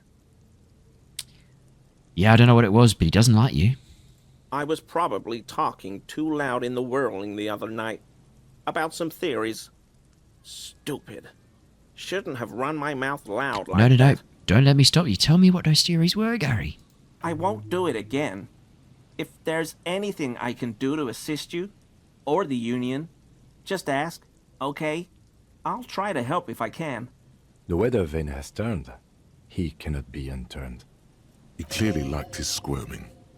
He may even have changed his mind about the whole door-opening operation. Oh, +2 for scaring him. Fuck yeah, let's go. That shirt looks very uncomfortable on him. Look at the buttons, barely keeping that thing together, as if something is ready to rip out from underneath. His massive musculature? Nah, something worn underneath it, perhaps. Yes, like a piece of ceramic armor, for example. One that makes a clicking sound when the plates meet each other. God damn it. resembling pearls or marbles, stolen from the corpse in the yard near where he lives. Gary, I see you're a connoisseur of high-quality combat gear. I knew you'd figure it out, officer. I'm sorry I didn't tell you at once. He unbuttons the shirt. I was ashamed of what I did. And I didn't want you to know. You see gleaming white ceramic shine underneath. A thin layer of interlocking plates covers his gaunt torso. We're not detecting falsehood, sire. He's gearing up to admit the truth. Thank you, Drama, and thank you for continuing to call me sire. This shame is surprisingly sincere. Gary, what's going on? Fuck, Morel. Later, Morel. I've got apologizing to do. No, you've got explaining to do. Give me that armor now. He sighs again, hangs his head, and unbuttons his shirt fully. A cuirass that matches the dead man's boots comes into view. Soon it is in your hands, smelling of his sweat. 3 pieces of armor down. 1 or 2 more to go, I think. But so light to hold, like a bag of cotton. Why did you lie to me, Gary? Because I was weak. I should have told you the moment I saw you. But... The hell, Gary? You in trouble? I'll explain later. Why did you really put those clothes in the trash, Gary? Everyone was picking those pieces off him, and I was watching them do it. And they'd scattered his clothes all over the yard. Everything was smelling. So I went there to take out the trash and started cleaning up. All those rags on the ground, him swinging up there, and I had a lapse of honor, sir. I thought, he's a foreigner. They all say he wasn't from here. Only the cuirass was left. So I stripped it off him. It was early in the morning. No one saw me. I took it with me. It was a mistake. Had I known it'd give you guys trouble, I wouldn't have... Fuck. How did he get it off the corpse while it was still hanging? Unless maybe it like opens up and like clips around. But otherwise, if you get into it like a breastplate, unless it has like side clips or something, he's like getting it over his head. How did he do that? It's okay. It was a loose end, and you are tying it up now. I'm so fucking sorry I called you Yellow Man. Seolite officers commanded the suzerain's navy. Most of them sided with the king when... He shakes his head. They were thoroughly conservative men, he realizes suddenly. It's difficult to say what the lieutenant thinks of this historic apology. His face does not belie emotions. Do you know who killed the hangman?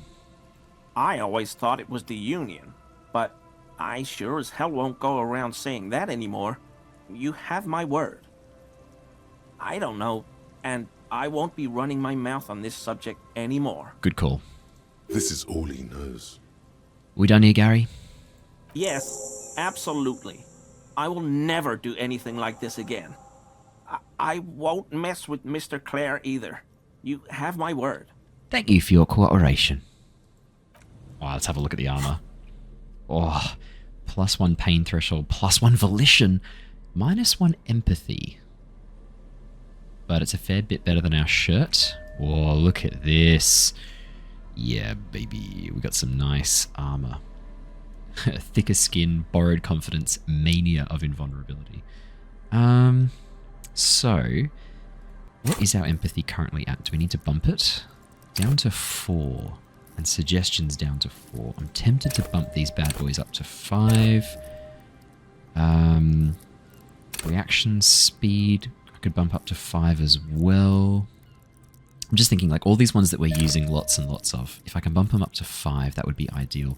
Drama, I don't know. I don't think we need the drama just yet. Volition's now up to 7. That is outstanding. Let's level those up. We'll keep those 2 points ready to rock and roll when we need them later. Perfect. Okay. Outstanding. I want to figure out what's up with this boy. I feel like I'm missing something here. Let's have a quick peek around, see if there's anything else we need to check out over here, and then we'll go check out the traps. Oh, I guess we could really quickly ask him about... We'll be on our way soon. Yeah. Thank you again for lending a hand. Did you know Gary was hiding the armor? Hell no. I had no idea. And I'm still cross with him, to be honest. It's not like him. He's got his quirks, but dishonesty, disloyalty are not one of them. Thanks. The man mutters in the distance. He doesn't dare say more. He's still glad his friend stood up for him. Let's talk about specific cryptids, Morel. All right. What cryptids precisely? I usually discuss these things with specialists, so I don't know what. We would have to discuss. He wants to say, but decides against it, since you've offered to help. You need to ask him about specific cryptids. Cryptids you've heard about from Lena, or his friend Gary. He won't just talk. That's fine. No, well, that's okay. We'll talk to them later. All right, that's enough. Change subject. By all means. See ya. No, that's fine. We'll talk to him later. I'm sure we'll be able to ask him about the cryptids later on. So, he said there was a trap down here near the boathouses, and there it is. There's a trap in the reeds at your feet. Looks like the same one you saw Morel set before. Same mesh, same wiring. Let's look around first. Behind you, the ruins of a residential building rise over the reeds, shielding them from the wind. The reeds rustle confidently. Reach for the trap. Locusts are crawling around in the trap, confused but uneaten. You see no carnivorous reed phasmid gorging on them. Big surprise. Anyway, 1 down, 3 to go.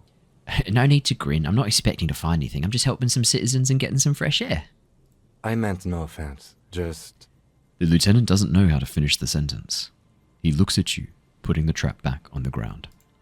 Okay, cool. And I reckon if we head back, they'll be gone now, because we've moved far enough off screen. We'll check this trap last. They did say they'd only just set it, so we'll come back and check that one last. I can't go around this way.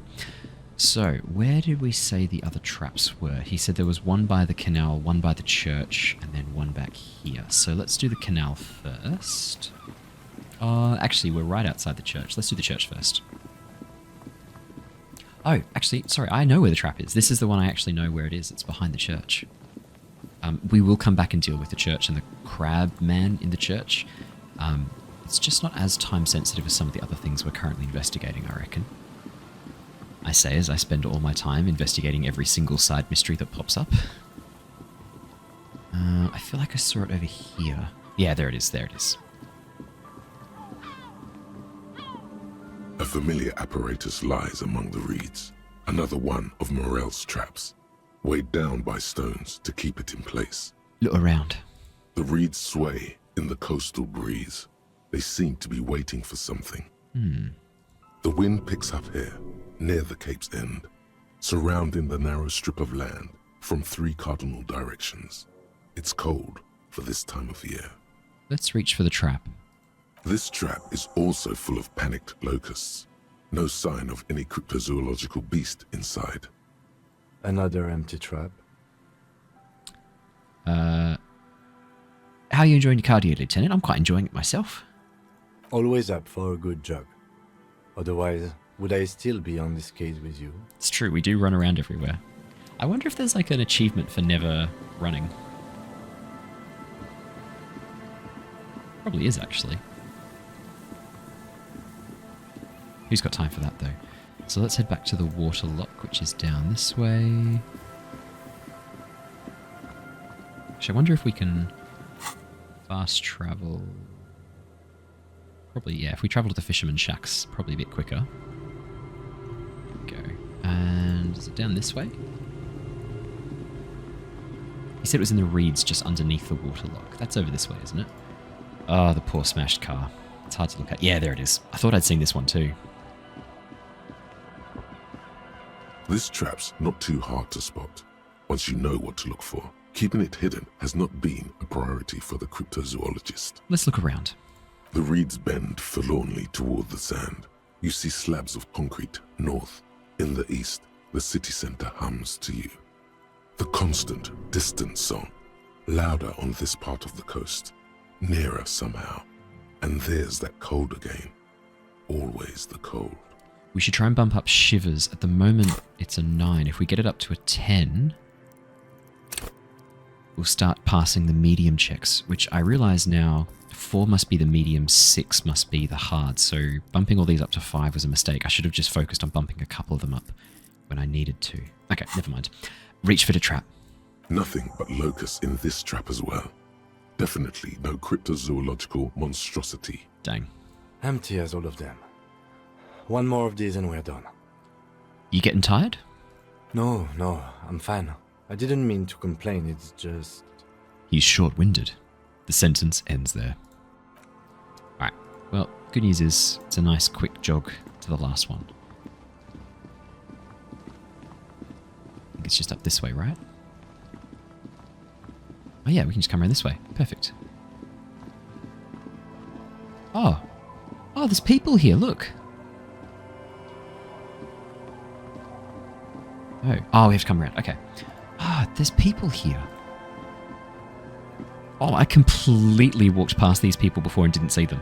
Okay, well, let's quickly talk to them, then we'll do... yeah, let's talk to them really quickly, and then we'll deal with the trap. Oh, hello. You stop mid-step and put your hand on a garish necktie. That bottle, Bratan! Just look at that bottle!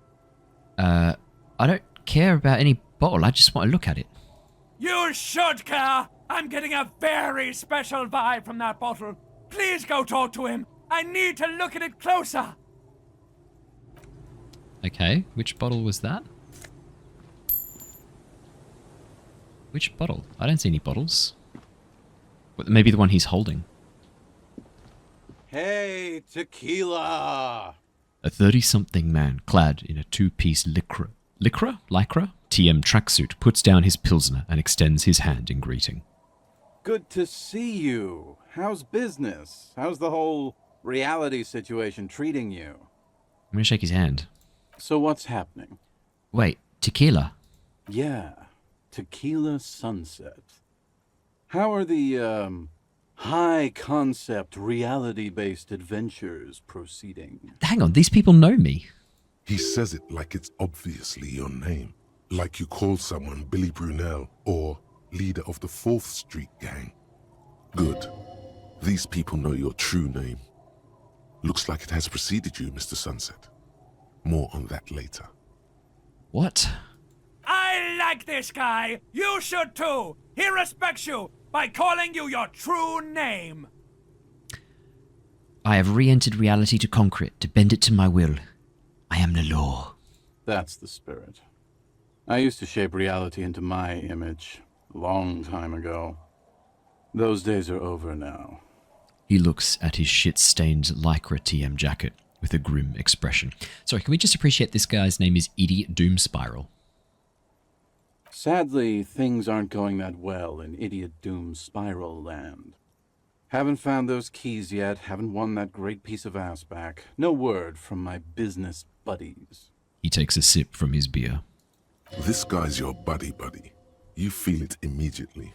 You belong to an organization, a fraternity of drunks. Idiot Doom Spiral, huh? This is bound to be a good, high-concept conversation. At last. What do you guys do around here? We are saving the world.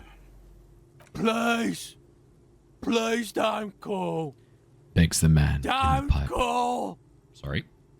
Okay, we're drinking. We're drinking alcohol. That's what we're doing. I tried to save the world once, a long time ago, with enterprise, creativity, and willpower.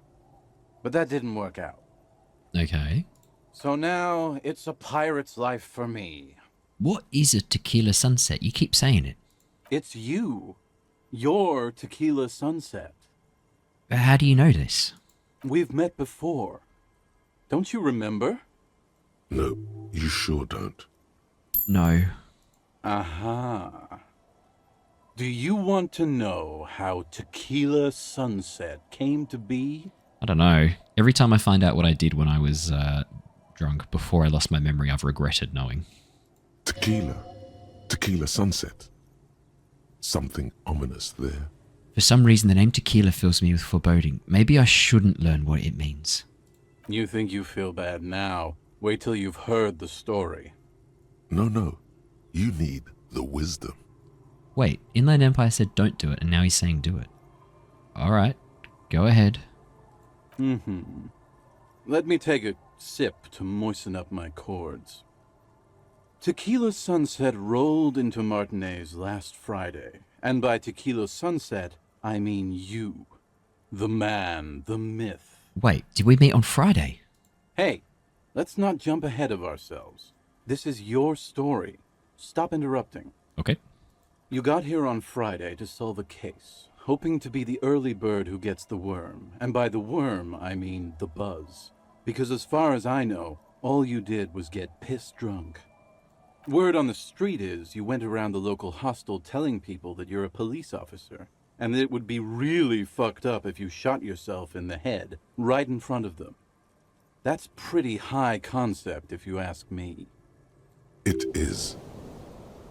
The lieutenant's brow is furrowed. He's listening as casually as he can. No. Wait, this doesn't sound like me at all. Well, the word on the street may be a rumor, but what happened next is the truth. I was there to witness it, along with these bums here. Lies, lies, lies. He only speaks lies. Is that true drama? It was a late Saturday night when we, the Union of Moribund Alcoholics, were getting our drink on. Nothing remarkable about this. We get our drink on 24/7. Makes everything warm and glowy. I trust you know the feeling. Oh, yes, you do, Bratushka! The only thing better than that is pushing the pedal to the metal after you kiss the tie. And off we go! One moment we hear the sound of a motor carriage revving up somewhere on the plaza, followed by a series of dings and bangs. Do you remember the sound of wood cracking? The billboard? Naturally, loud noises pique the interest of anybody owning a pair of ears. That's just the reality we're in. Naturally. Anyway, there was a brief silence. A gasp of silence, if you will. Followed by a real commotion. We heard the carriage careening towards the coast at top speed. Sounded like someone jumped the canal. We grabbed our brewskis and rushed to the jetty. Never underestimate the speed of an alcoholic. What we saw was a sight to behold. A beat-up police carriage containing you. Right there on the beach, you revved the engine and screamed at the top of your lungs, "The time hath come!" So, naturally, being the curious cat I am, I asked what time hath come, to which you replied, "The time hath come for Tequila Sunset, the end of all things." Say nothing, it's more dignified that way. After which, your reality contracted. You jammed the pedal, plowed right off the jetty, and through the ice. The muscles in your right leg tense up. We ran towards the ice, whilst you crawled your way out, miraculously unhurt, covered in seaweed and shit. Like some kind of sea monster. I really regret asking what happened. When we finally got there, you were sitting on the beach crying. You said that your badge and uniform were in the car. It was too late to get in there, though. The carriage had sunk too deep. This guy's a great storyteller. Recognizing a brother in need, we offered our condolences and invited you to party with us, which you naturally agreed to. We asked about the whole Tequila Sunset thing, and you told us it was your name now and insisted that we all call you that from then on. My real name's Harry. No, that's just what your mother called you. Your real name is Tequila Sunset. Just embrace it, brother. This is incredible. How long did we party for? Hours. It was an all-night drink-a-thon. Then, at some point, I think it was Sunday morning, you got belligerent and wanted to talk about Revacholian women. Oh boy. How they're beautiful and also whores and so on. How one of them fucked you real bad. After a short while, you crossed the event horizon, looked sullen, got up, and left without saying anything. Wow. That's quite a story. Yeah. I bet Tequila's a fucking legend around the precinct. You must be proud to work with him. If you only knew. Do we want to ask these questions? Did I tell you anything specific about the person that fucked me? You were pretty vague about it, but you kept saying you got fucked real hard, and that we've all been fucked too. Please, don't open that door. No one's fucked me. I do the fucking around here. Thank you, Rosemary. Abigail. It seemed pretty painful, to be honest with you. If I had to guess, I'd say you're still working through some shit. Did I mention losing anything else? Beside your gun and your badge? You said something about your hope or heart or something. To be honest, the details are a little hazy. In retrospect, I guess you lost your motor carriage too? That's a big one. Did I say anything about my colleagues? You told us that they were a bunch of fucking losers whose main interest was cramping your style. It's more like you were cramping theirs. No specifics, though. It was more about you that night. You were the star of the show. Did I say anything about the case? Yeah, you said it was no biggie and that you'd solve it in no time. And that you didn't need anyone to do it. You're doing it solo now. A lot of cops go solo and hermit once they reach that level of alcoholism. It's not meant as a joke. He's sorry for the hermit cop. Did we talk about, politics? Yeah, you said that you'd really behaved unreasonably and failed to uphold your responsibilities as a representative of the coalition. Did you get a read on what kind of cop I was? You kept calling yourself a goddamn superstar who'd cleared 501 cases. Is that true? 216. We're a bit off. As you've already determined, the actual number is 216. But what's a little embellishment between friends? No thanks to the squares at the precinct, as you put it. I don't need to hear any more. It's a hard thing for a man to confront his past. That's why I avoid mine at all costs. You seem like you're characterized by your storytelling ability. Want to tell me another one at some time? Whoop-de-doo. So now I'm a fucking storyteller. Right. Why not? Better than a beach bum. Want to tell me how you became Idiot Doom Spiral? It depends, really. Are you willing to help me out? You might get scammed here. I have a feeling this is going to cost me a lot. No, the reality of the situation requires a rather modest contribution. A little motivational package. What do you need? Booze. Did you already forget our party? The thing I relayed to you earlier. So, have you got anything for good old Idiot Doom Spiral? A bottle for a story. Seems fair to me. I don't want to give you any alcohol. I'm not an enabler. Don't do it now, but we might later. In that case, I'm not a storyteller.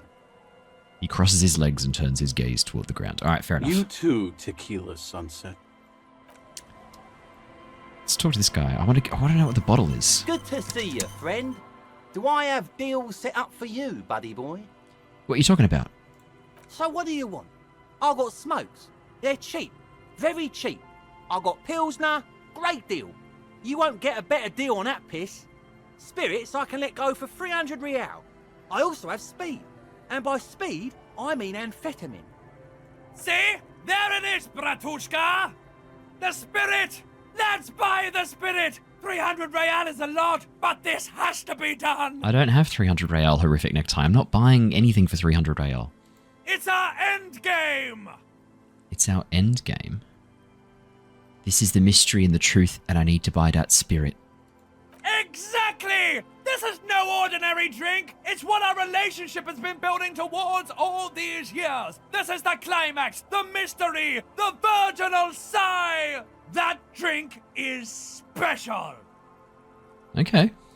You have to buy it from him! Get it off him! Kill him if you have to! Our ultimate fate depends on it! And the fate of many worlds! New task. Spirit is eternal.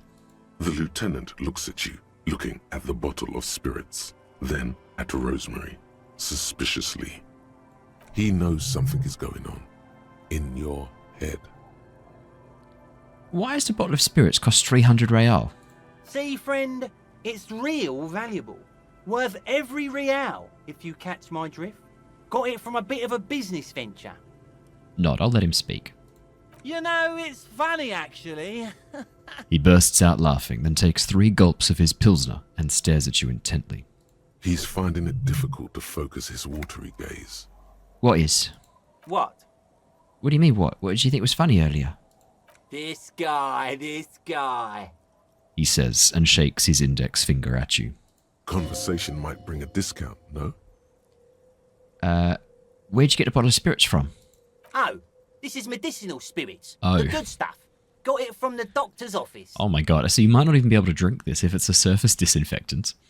He ain't shitting you! Medicinal spirits are a blast, Bratan! The flaming truth of this joke of a world!